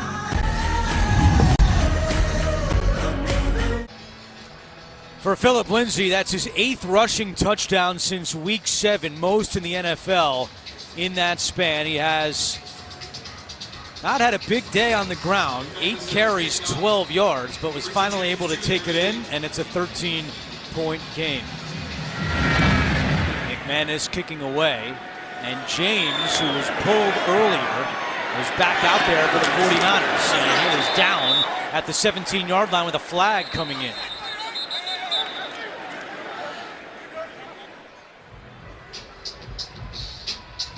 On Denver's first 7 possessions, they had 69 yards. That last drive covered 56 yards, so they finally got something going. During the return, illegal block in the back. Receiving team, number 36. 10-yard penalty from the spot of the foul, first down. CBS's Super Bowl season continues, and with the regular season about to wind down, it's all about the playoffs. Next Sunday, Miami takes on Minnesota, and then two of the NFL's toughest, Tom Brady and the Patriots, battle the Steelers. The NFL Today brings you the complete playoff picture at noon Eastern right here on CBS. San Francisco, after the penalty, starts this drive at its own 10-yard line. And on first down, it's Wilson. And the flag is down. Wilson tackled by Von Miller after a gain of 1. Injury update for Denver, Cortland Sutton. It's a thigh injury, but his return is probable, so that is good news for the Broncos. Yadam still questionable with a shoulder injury for Denver. He is not out there right now. Holding, defense, number 94. 5-yard penalty, automatic first down. And the penalty called on Pecco. And people go, what? Now, what he does is he holds an offensive lineman or a block who's trying to get off to get to that second level. It's an unusual call. You can see him kind of disagreeing with the official right there. But defensive linemen do it. Sometimes they're just a little more discreet when they do it. So with Yadam out, it's Jamar Taylor in at cornerback. He was signed on Tuesday after he was cut by Arizona last month. So only been in Denver for a couple of days, and now out there on the field in a big spot, third quarter. Denver in need of a win to keep their playoff hopes intact. Mullins in trouble, and it's incomplete.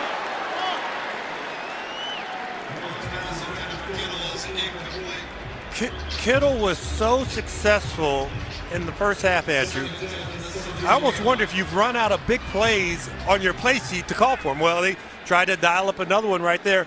And this time, there were 3 Broncos around Kittle at the end of the play. So the next man up or the next man in the progression has to be open for Nick Mullins.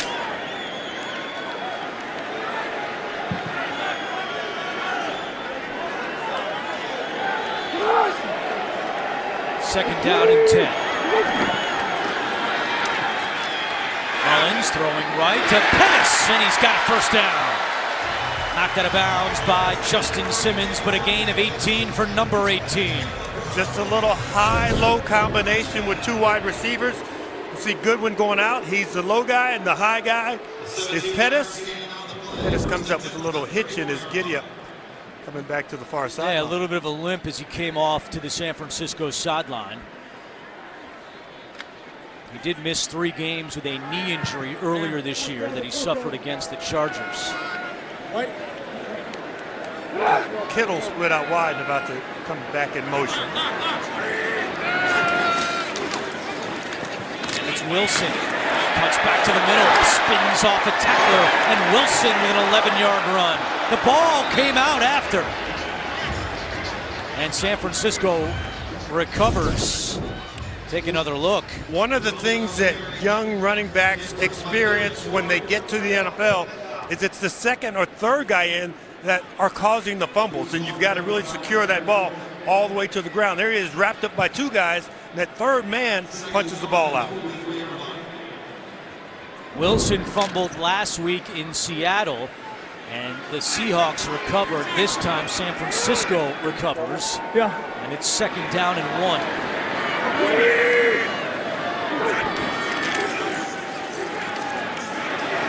And now Wilson has the first down. So Kyle Shanahan coaching against the team where he used to be the ball boy when his dad Mike was the head coach. And you see that picture on the right? That's in the Super Bowl. Kyle Shanahan said this week, interesting trivia question, the last person to hold the wires for a Super Bowl winning coach was me, because the following year it went to wireless headsets down on the sideline. So incredible picture as Kyle spent a lot of his childhood growing up in the Denver area. Remembers going to John Elway's house for Thanksgiving. And so many memories as a ball boy and a Broncos fan, and now coaching against them today. With his dad, Mike, he told us, Mike Shanahan, in attendance today. Kyle was funny talking about their relationship. He said, our roles have completely reversed. When I was a little kid, I would bug him to death about, Dad, trade for this guy. Dad, call this play. Now it's the other way around. Mike's got some free time on his hands, and anytime that Kyle wants to talk, Mike's like, hey, Kyle, I got a few ideas for you. A whole laundry list of ideas, too. And Kyle's going, well, I'm not trying to rush him off the phone. He is my dad. Yeah, but as Kyle told us, his dad has been so helpful for him. So lucky to have that relationship. And now with the play clock winding down, it's at 2. They're going to have to call timeout. First timeout this half by either team with 2:31 to go, third quarter.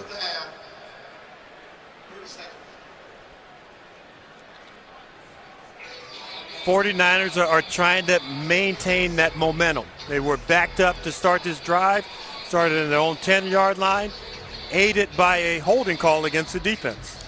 How about an NFL Today update with JB and Coach Cower back in New York? Philly's D contributed. Yeah, Dak Prescott, second interception by Corey Graham, leads this Carson Wentz to Alshon Jeffries from 2 yards out, making it 9-6. They missed the extra point. Back to Andrew Catalan and James Lofton.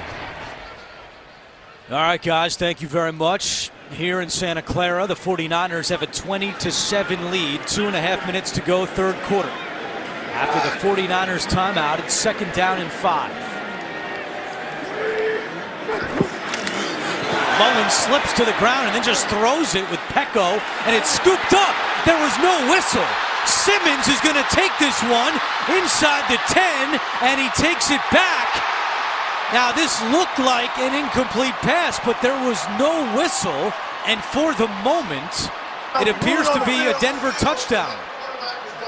Okay. Yeah, he looked down. That did not look like a fumble. That's the second time in this series where the center has stepped on his foot. He did it on a pitch out, and this time you can see the center stepping on his foot right there, and then he's on his he threw the ball, and then he throws the ball forward. So he did all the right things once he was on the ground, because you can still throw it. That's a little tougher throwing it down the field when you're in that position.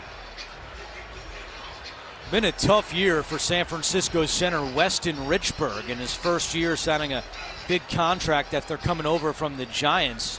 According to Pro Football Focus, he's the number 30th center in the NFL and has allowed 24 pressures this year, tied for the most of any center. And he played collegiately at Colorado State.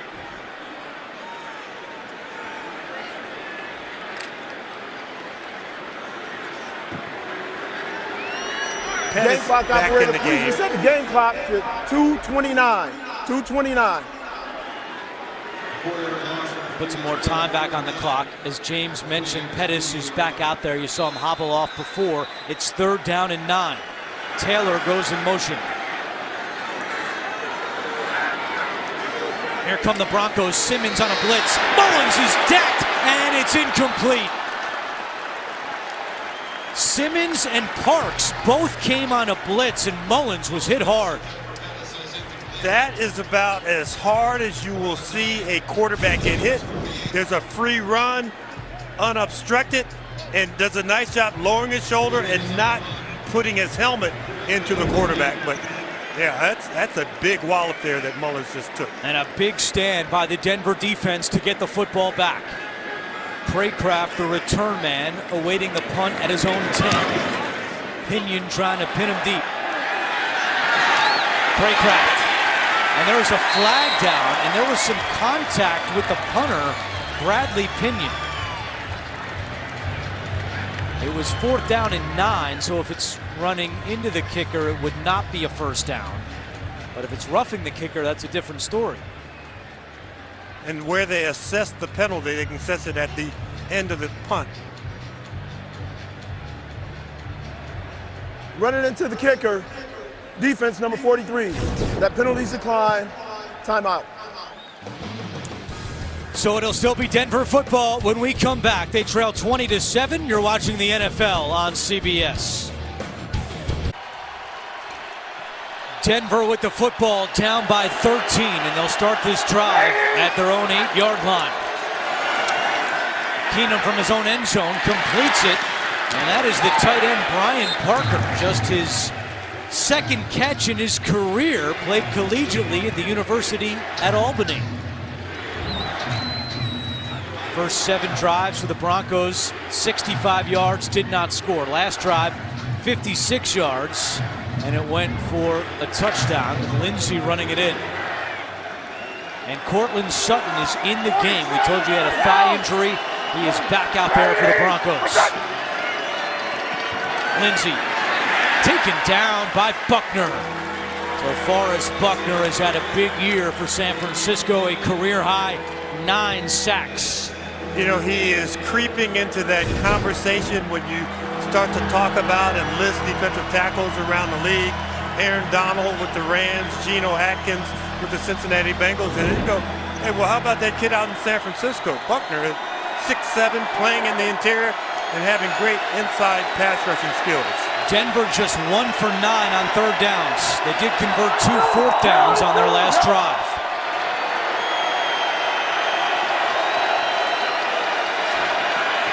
Keenum. And he completes it to Hamilton. Just as Keenum was about to go down, Deshaun Hamilton moves the chains, a gain of 14. I talked earlier about nothing being easy for the Broncos offensively. The pass rush is there, get coverage down the field, and it's all tight, all contested. So 49ers are kind of holding up there, but the Broncos showing a little bit of grit, chipping away little by little at this lead.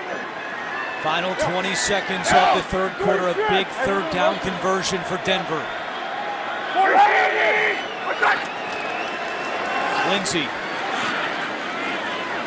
And Lindsey gets 3 yards. That could be the final play of the quarter. Denver, a 6-6 record, trying to keep their playoff hopes alive. They've got a lot of work to do in the 4th quarter.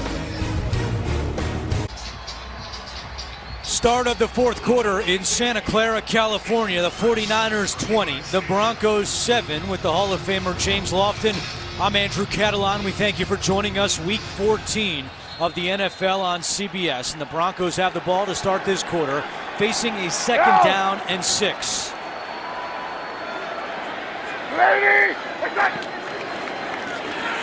Keenum to the air. Steps up with keeping himself, and he dives for the 1st down. It was Fred Warner who made him dive, and that spot is going to be good enough for a Denver 1st down.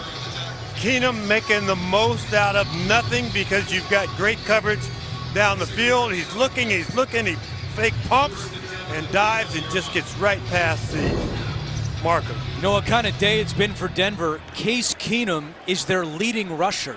3 carries for 21 yards. Philip Lindsay, 10 carries for 16 yards. So this defensive line has consistently knocked back Denver's offensive line.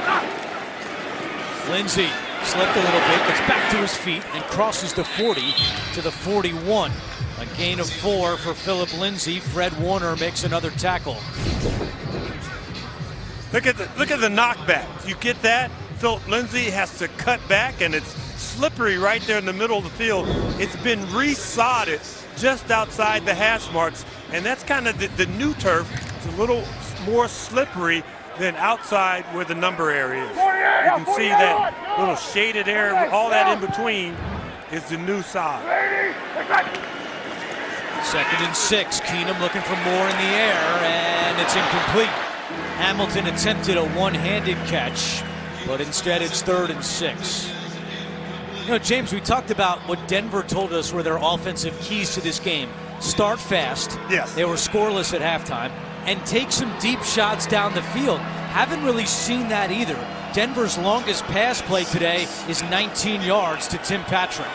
Well, Exum, their safety, number 38, has done a great job just planting himself in center field and not giving up that area for the Broncos to be able to throw the ball down the middle. 3rd and 6. Keenum tackled from behind. Cassius Marsh delivering the hit. And they're marking Keenum down at the 44-yard line. He is 3 yards shy of a first down, and Vance Joseph, for the moment, has his offense staying on the field. Yeah, and you see the replay, you see the blitz coming at you, and Keenum with his eyes going forward doesn't feel Marsh closing in from his right side. So how about this call by Vance Joseph at his own 44? He's going for it on 4th and 3. Well, you send a couple of messages. Number one, to your offense, go get it. Number two, to your defense, stop them if you have to get out there. Fans here making some noise. Play clock at 1.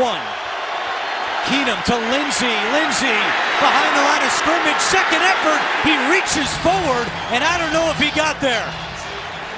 It looks like he's going to be short. And it's San Francisco football. Cassius Marsh again. A gutsy call to go for it on 4th down, and a very gutsy play call to run it on 4th and 3.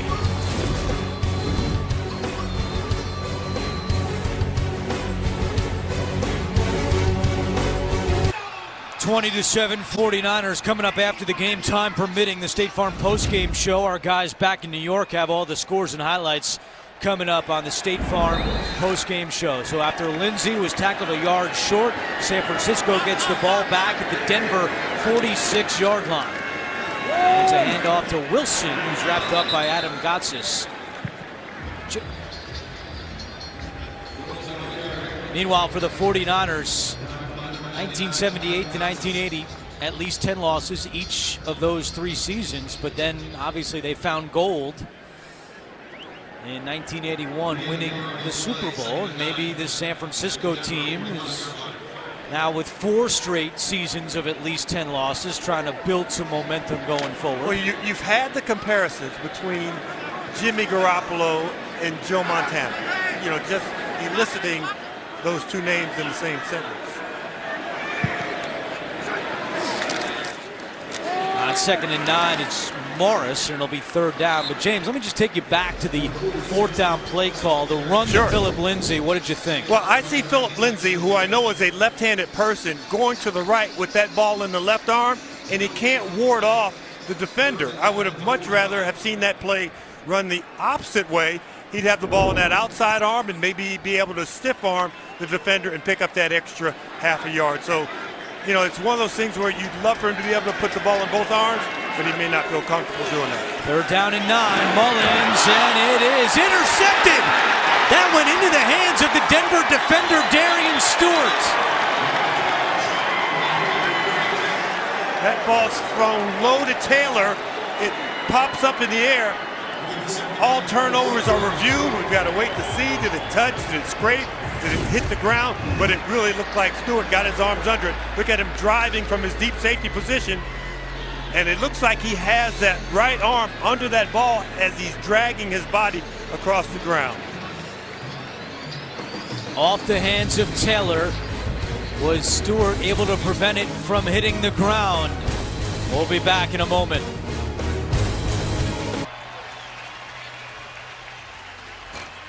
Game clock operator, can you please reset the game clock to 11:21? 11:21 on the game clock. While we were away, they did confirm it was an interception for Darian Stewart. That's his 2nd of the season, the 11th of his career. And to follow up on this, we welcome in our rules analyst, Gene Steratore, back in New York. What did you see on that play, Gene? Really tight play. And, you know, although the defender really didn't possess the football right away, the football just never hit the ground. And I think it's a good ruling on the field and a good supportive confirmation from the replay booth. All right, thank you very much, Gene. And really, when you think about it, they went for it on 4th down, didn't get it, but with the interception, they lost a little bit of time, but they didn't really lose any field position, James. Yeah, they got the ball back almost in the exact same spot, and they've got a chance now to obviously get 7 points out of this drive. 2nd down and 3. It's Freeman. He's got the first down and breaks free to the 2nd level.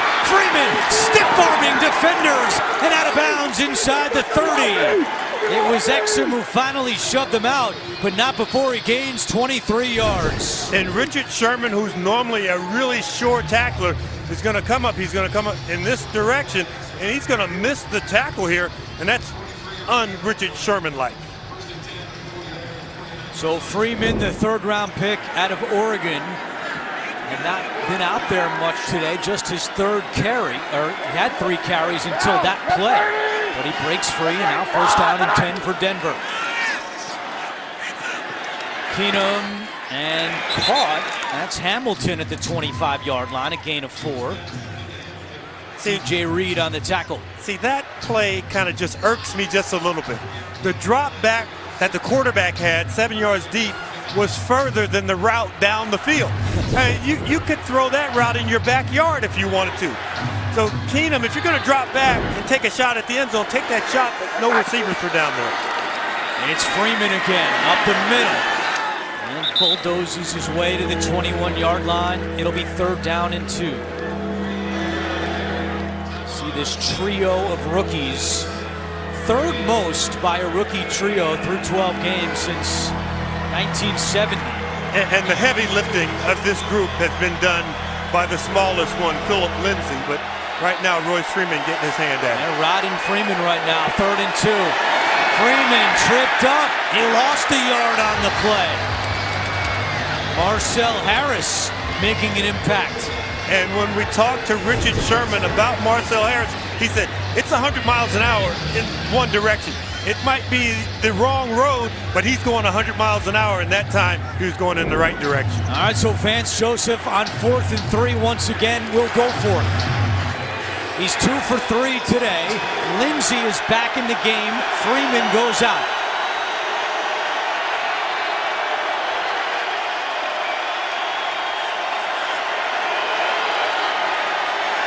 Keenum to Lindsay, and Lindsay lunging and did not get there.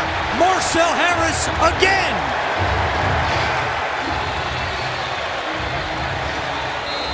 Second straight time Denver has been stopped on 4th down. Vance Joseph shaking his head during that commercial timeout. His team fails to convert on 4th down for the second straight time. So the 49ers get the ball back at the 21. As Wilson slipped, gets up and gets a couple extra yards out of it. Let's go back to the 4th down play, James. Fans love the question play calls. You're trying to get a rub route on this player right here. You're trying to run this receiver up. He doesn't get the rub route. He gets off cleanly, and he's able to make the tackle. So it's not the play call, but it's the execution of the play, the small details, and that's what has the whole Denver Broncos sideline a little disappointed right now. Good sign, though, defensively. Isaac Yiadom left earlier with a shoulder injury, was out for a few series, back in there for the Broncos. It's 2nd down and 6. 49ers have just 28 yards of offense this half. And Wilson adds a couple more to the total. But in the first half, San Francisco averaged 8 yards per play. Here in the second half, just under 2 yards per play. No Kittles. Yeah. You know, those little candy, those bite-sized candies I was talking about. Yeah, Kittle doesn't have a catch here in the second half. And Denver's been very good defensively in the 4th quarter. They're not allowed a touchdown in the 4th quarter in 7 straight games. They need that to continue, but they also have to try to find some points as we approach 7 minutes to go. And a big play here, 3rd down and 2. Mullins dropped. Dante Pettis had a first down and dropped it, and that is a gift for the Broncos. Not just a first down, but room to run after the catch. Ball's a little low, takes his eyes off of it because he's trying to take a peek up the field to see what moves he's going to put on the next defender. Turn the ball back over to the Broncos. Third drop today by the San Francisco offense, and once again, Pinion will punt here in the second half. Craycraft awaiting the kick at his own 20. Short kick. Craycraft all the way up to the 30 and tackled at the 32. Don't forget, coming up after the game, time permitting, it's the State Farm postgame show. JB, Phil, Nate Boomer, Coach Cower. All the latest scores and highlights coming up on the State Farm postgame show. Two-possession game here, 20-7. 3 timeouts left for Vance Joseph. He's already made it clear he's going to be going for it on 4th down. So you would think it's 4-down territory the rest of the way for Denver. Yeah. Ladies, what's up?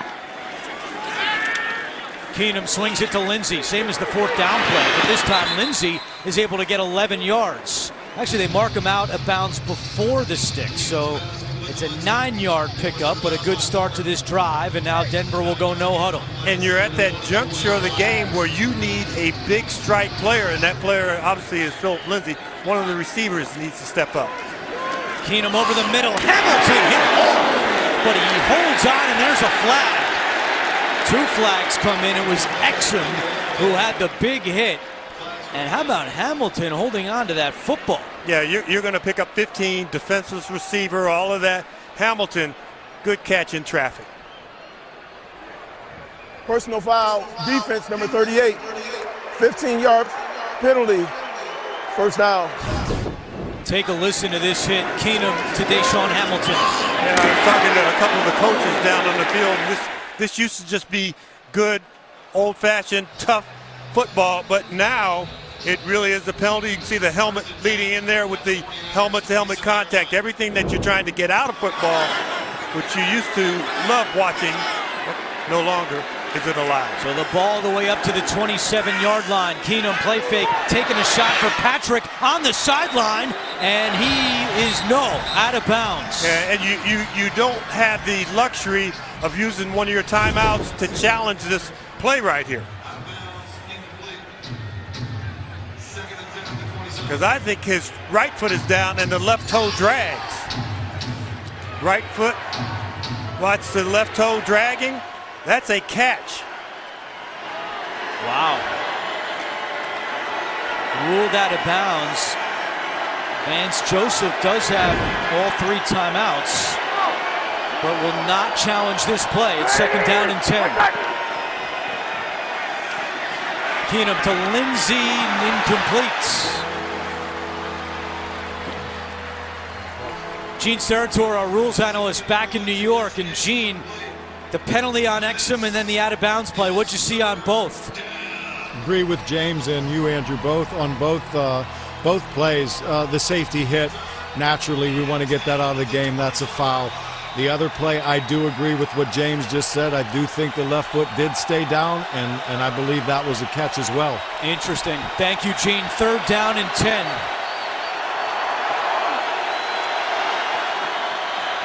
Keenum has time and completes it to Lacoste, and he's tackled at the 25. So it'll be 4th down and 7. And Vance Joseph, as we've seen, is going to be going for it. He's got the offense out on the field.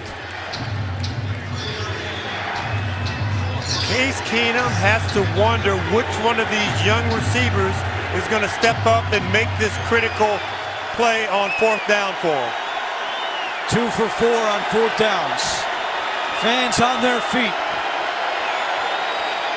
Here comes the blitz. Keenum throwing, and it's complete along the sideline. A 1st down. It is Tim Patrick who makes the catch. And I think Vance Joseph is signaling them to get up and try and get this play run right away, but you've got an injured 49er down on the field. Tarvarius Moore, number 33, came in on the blitz, got walloped by Freeman coming over across the formation to pick up the blitz. Another tight play on the sideline. This gives Kyle Shanahan extra time to kind of look at that play. Got both feet down, but looked like he was juggling the ball just ever so slightly as he's going out of bounds. So 1st and 10 from the 15-yard line. 5:20 to go. Keenum in trouble, gets rid of it, and it's caught by Devontae Booker. So Keenum avoids the sack and actually picks up 4 yards on the play. Denver going no huddle.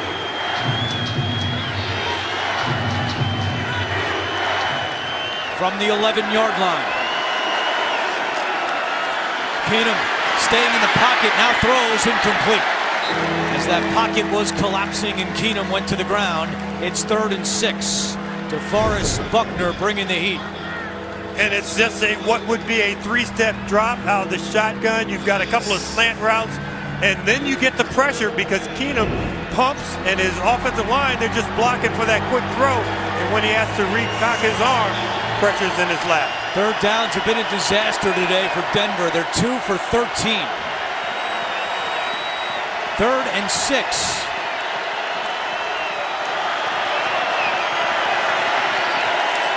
They hand it off to Lindsey, following his blocks, and Lindsey right to the sticks. And initial indications are it's short. It's 4th and inches. You know what Vance Joseph's doing. Right back to Lindsey, and Lindsey's got the 1st down. 1st and goal. Inside 4.5 to play. Boy, that was a great move by Lindsey to jump cut, get to the outside hole because there was a defender right in his lap. Play fake to Lindsey. Keenum rolling out. Pressure coming. Keenum throws, and it's incomplete. And a flag comes in. That throw by Keenum should have been over and out the end zone on 1st down. You don't make that type of throw on 1st down. Pass interference. Defense number 32. The ball will be placed at the 1-yard line. Automatic 1st down. It's on DJ Reed, the rookie out of Kansas State. Even though you think you might have somebody open, you don't throw that ball late back into that much traffic, unless you're, of course, a 49er rolling to the right. So the ball is at the 1-yard line. This is where Lindsey's so shifty because he can start, make that quick cut, and he has great vision. A play fake. Keenum rolling left, throws end zone, incomplete. It looked like Elijah Lee got a hand on that for San Francisco, and it's 2nd down. This is where it should be illegal to wear number 48 or 47 and play inside linebacker. They look like safeties, they cover like safeties. This is just a great play by Lee. He's half a step behind, and then that closing speed to get that hand in there and bat the ball away. 2nd-year linebacker out of Kansas State, was college teammates with DJ Reed, teammates again here in San Francisco. 12th play of the drive, 2nd and goal. Keenum is in the shotgun. Keenum throws end zone, incomplete. Cortland Sutton, the intended target, and it's 3rd down and goal. Just a little off target. He's moving to his left so that ball carries a little bit further in that direction. You've got another 49er down out of bounds.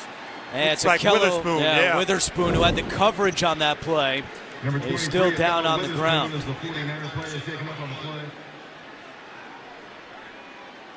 Sacramento, California native Akello Witherspoon played collegiately at Colorado, where he was teammates with Philip Lindsay.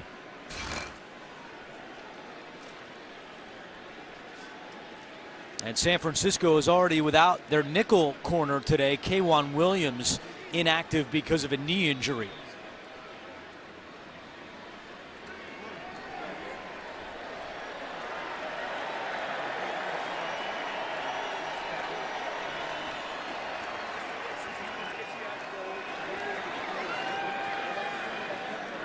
Clock is stopped with 4 minutes to go in the 4th quarter. Denver has all 3 timeouts remaining, and they'll have it 3rd and goal coming up. And a good sign there. Witherspoon's able to sit up.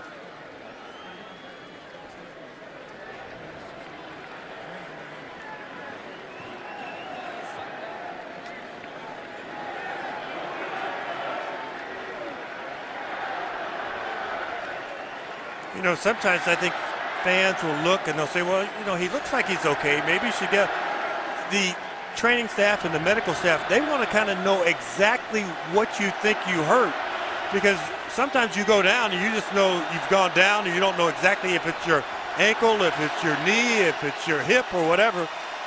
So it just takes a while to make all those confirmations.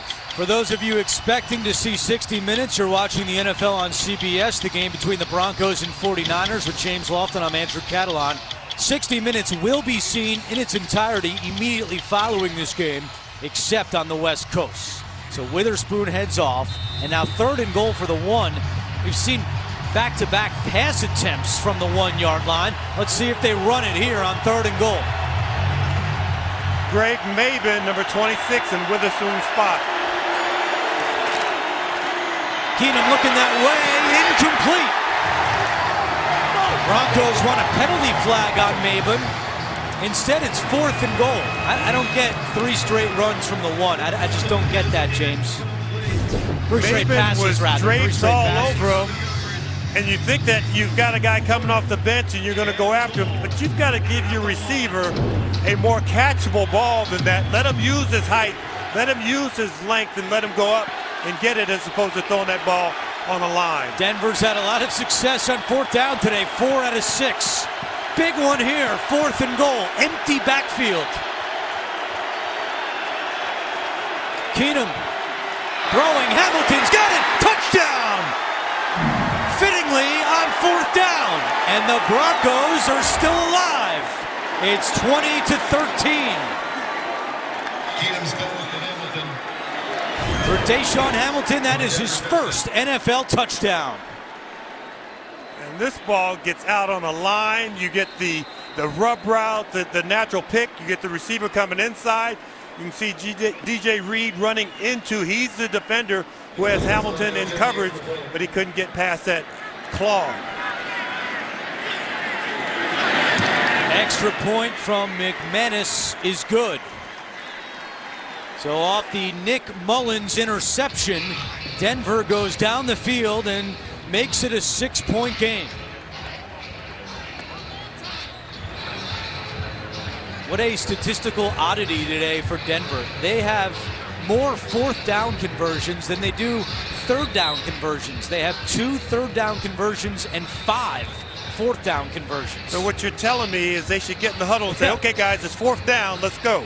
Unbelievable. Yeah. They do have 3 timeouts. So Denver trying to keep their playoff hopes alive at 6-6. And need another big defensive stand coming up. Remember, Denver was 3-6 at its bye, and they have won 3 in a row. Only 5 teams in NFL history have made the playoffs after starting the season 3-6.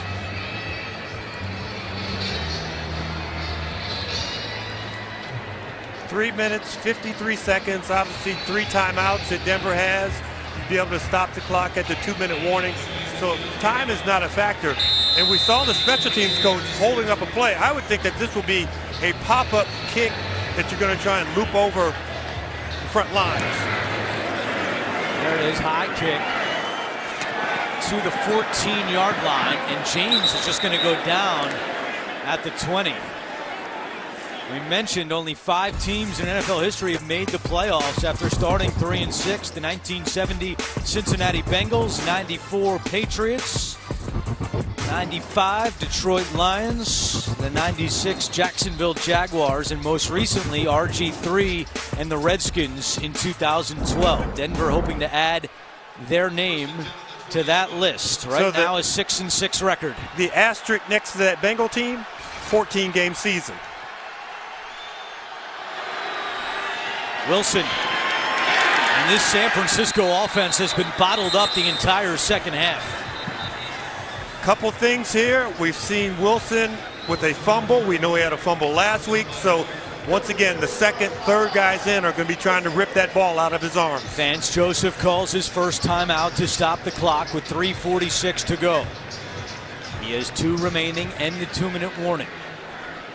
When you get a team that is heavy in pursuit, the thing that you think about is trying to bootleg away from it. So you start to the right or start to left, you bootleg in the opposite direction. The trouble with doing that is on the outside at one end, you have Von Miller. On the outside at the other end, Bradley Chubb. So 2 very big, physical, fast guys on the outside who are containing plays that try and get around the edges. 49ers only have a total of 33 yards this half. Mullins throwing on second down. Goodwin has it. And then the ball came out. And they're ruling Goodwin down short of the first down marker with Bradley Roby on the coverage. Denver is saying that should be an incomplete pass. And he fumbled the ball backwards, so he's not going to get that yardage. And now they're deciding whether or not he had it. Did he take the third step, make that football move? It looks like he did, even though he didn't tuck the ball in. He still did that little pirouette.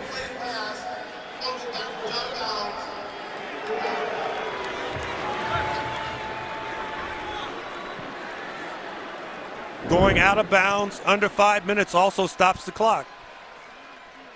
That's a tough spot for a challenge for Vance Joseph, trying to protect those timeouts. Yeah, I think you put it on your defense here, and it's going to be a short pass if it is thrown, but now the red challenge flag has come out of Vance Joseph's pocket. I don't know. To me, that was a catch and then a fumble out of bounds. I think it was too. 1, 2. He's about to take that third step. Gene Steratore, our rules analyst, challenging the ruling on the field of a completed pass. The player's under review. Back in New York. Gene, what do you think on this play? The three elements that make this a completion, and before we start that process, let's remember the ruling was catch fumble on the field, and what I am seeing is that he has possession. He does take 2 steps, and then that time element to make a football move or begin to make one, I believe, although it is very narrow and condensed, that time element, I believe that beginning to pirouette, as James said, and start to tuck is the beginning of that third element, and I would think that they will stay with this ruling of catch fumble.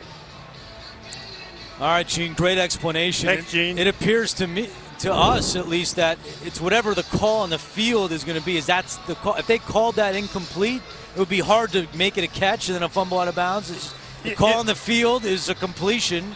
And I think sometimes when it happens right in front of your bench, it's hard to take that emotion out of it because you think, okay, they've got a 3rd and 3 coming up, but if they didn't have a completion, we've got a 3rd and 9, and we've really got a chance to shut them out and get them off the field.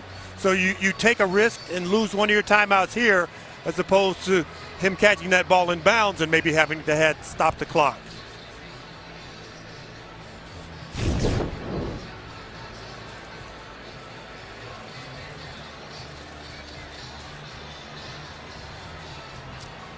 You know, it's a catch.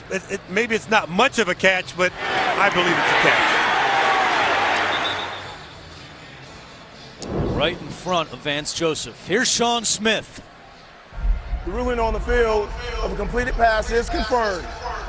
Denver will be charged their second timeout. The ball will be placed at 28-yard line. The clock will start on the whistle. A big timeout lost there by Denver. They only have 1 remaining, and now a 3rd down and 2 play.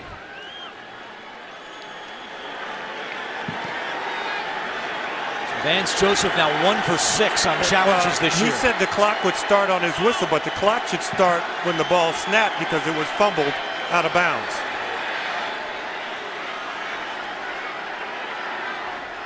So we've got to watch this, make sure it doesn't start to tick off. It does not. Wilson goes in motion. Empty backfield for Mullins. And movement up there on the line. Denver indicating it's against San Francisco. False start. Offense number 75. 5-yard penalty. 3rd down. Second false start today against Laken Tomlinson. That changes so much because now your quarterback is going to have to hold that ball a little longer for your receivers to get close to that 8 yards that you now need to pick up. Kyle Shanahan, you wonder if they try to find Kittle here. Does not have a catch in the second half after he had 210 yards receiving in the first half.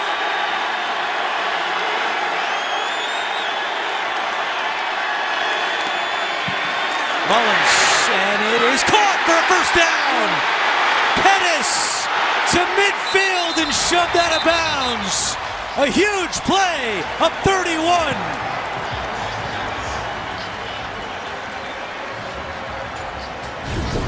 Great job by Mullins in the pocket. See a little crisscross, you get miscommunication, you get somebody driving on a ball from his deep area, and that ball goes right over what you thought was the intended defender. And then Shanahan was trying to get a timeout. He said, hey, I needed the timeout. No, you don't need the timeout. You got luck instead of the timeout. So Pettis, who had a big drop earlier in the half, comes back for a 31-yard catch.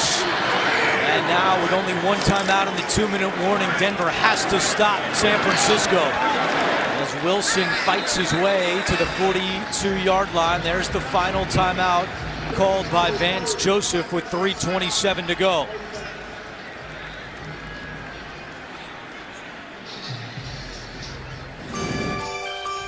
Tonight on CBS begins with 60 Minutes, followed by new episodes of God Friended Me, NCIS Los Angeles, and Madam Secretary. Tonight, only CBS. Showed you the playoff picture before in that fight for the final wild card spot in the AFC. Every team Denver is fighting with won today, with the exception of the Ravens, who go to 7-6. But a loss here would be a massive setback for Denver, with everyone else putting up a victory. 2nd down and 6. So Jeff Wilson to protect this football. Wilson tackled from behind by Gotsis. Denver cannot stop the clock. It'll be 3rd down and short. Wilson has 90 yards rushing today. He has been the workhorse, with Matt Breida being sidelined with an ankle injury. It'll be 3rd down and 3 with 3 minutes to go.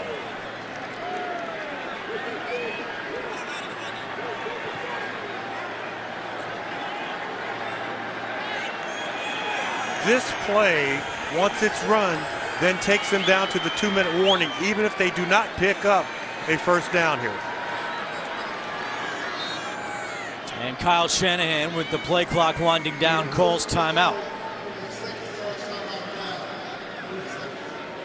He's also talking to Robbie Gould over there about how long he thinks he can kick a field goal. As we mentioned, the playoff picture, Baltimore losing at 7-6 now, but Indianapolis over Houston, Miami, the miracle against New England, Tennessee winning on Thursday night over Jacksonville. All those teams now at 7-6. It would be a lot for Denver to leapfrog if they lose this game and fall to 6-7.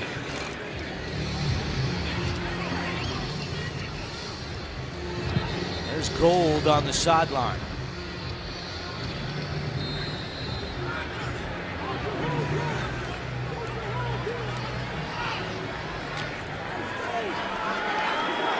San Francisco picks up this 1st down and stays in bounds. Barring something crazy, Denver will not get the football back. This one will be over. 3rd and 3. Mullins, and it is caught by Taylor. 1st down, inbounds. And the Niners at 2-10 are about to stun the Denver Broncos. Nice catch by Taylor, but the asterisk has to go to Kittle, because when he goes in motion, all eyes are on him. Taylor comes underneath. You get a little bit of a rub route. I don't like to call them pick routes because I'm from the offensive side of the ball. You get a nice rub. Taylor comes under that, makes the play. 2-minute warning. San Francisco on top by 6. 2 minutes to go, 4th quarter. San Francisco, all they need to do is take a knee. They have a 20-14 lead. And the 49ers about to stop a 3-game losing streak. We here at CBS Sports do want to send our condolences out to the York family. Tony York, the son of co-chairman Denise DeBartolo York and John York, and the brother of CEO Jed York, died on Friday at the age of 35. And we send our condolences to the entire York family.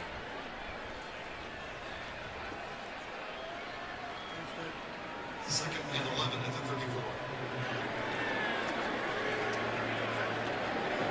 Well, it's a sweet victory for Kyle Shanahan. He interviewed for the Denver job last year when Vance Joseph got it, ended up getting the San Francisco job when the Broncos decided to hire Joseph, the team he was a ball boy for. His dad, obviously the head coach, winning 2 Super Bowls, and now Kyle Shanahan hands his former team. He said he was a big fan growing up, hands them a loss, and a critical one for Vance Joseph. As you look at their remaining games, they have a Saturday game coming up at home against Cleveland, then at Oakland. That's a Christmas Eve game, and then they finish out the season at home against the Chargers. But a critical loss for Denver in this playoff chase as they fall to 6-7. And Kyle Shanahan and the 49ers end their 3-game losing streak. We'll update the playoff picture in the AFC.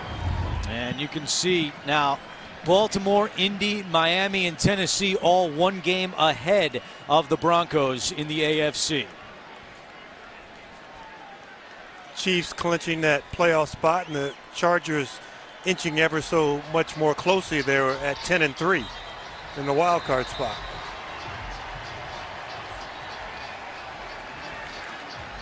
Wait a minute now. Did San Francisco screw this up? They took the knee. They took a knee too fast. quick. Yeah. You've got to be kidding me. Denver is going to get another shot here. They took the knee too quickly. The game was over. I'm not sure I've ever seen that before. No, because you see it sometimes when it's on a 2nd down or 3rd down that's going to end the game. So you go ahead and take it before you get to, 40 seconds. Unbelievable. Denver's going to get a shot here. 5 seconds to go. And we saw earlier Miami execute.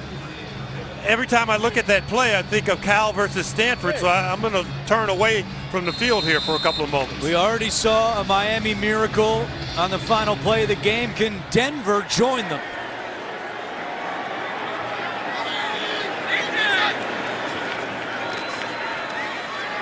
Here's Keenum over the middle, caught by Patrick.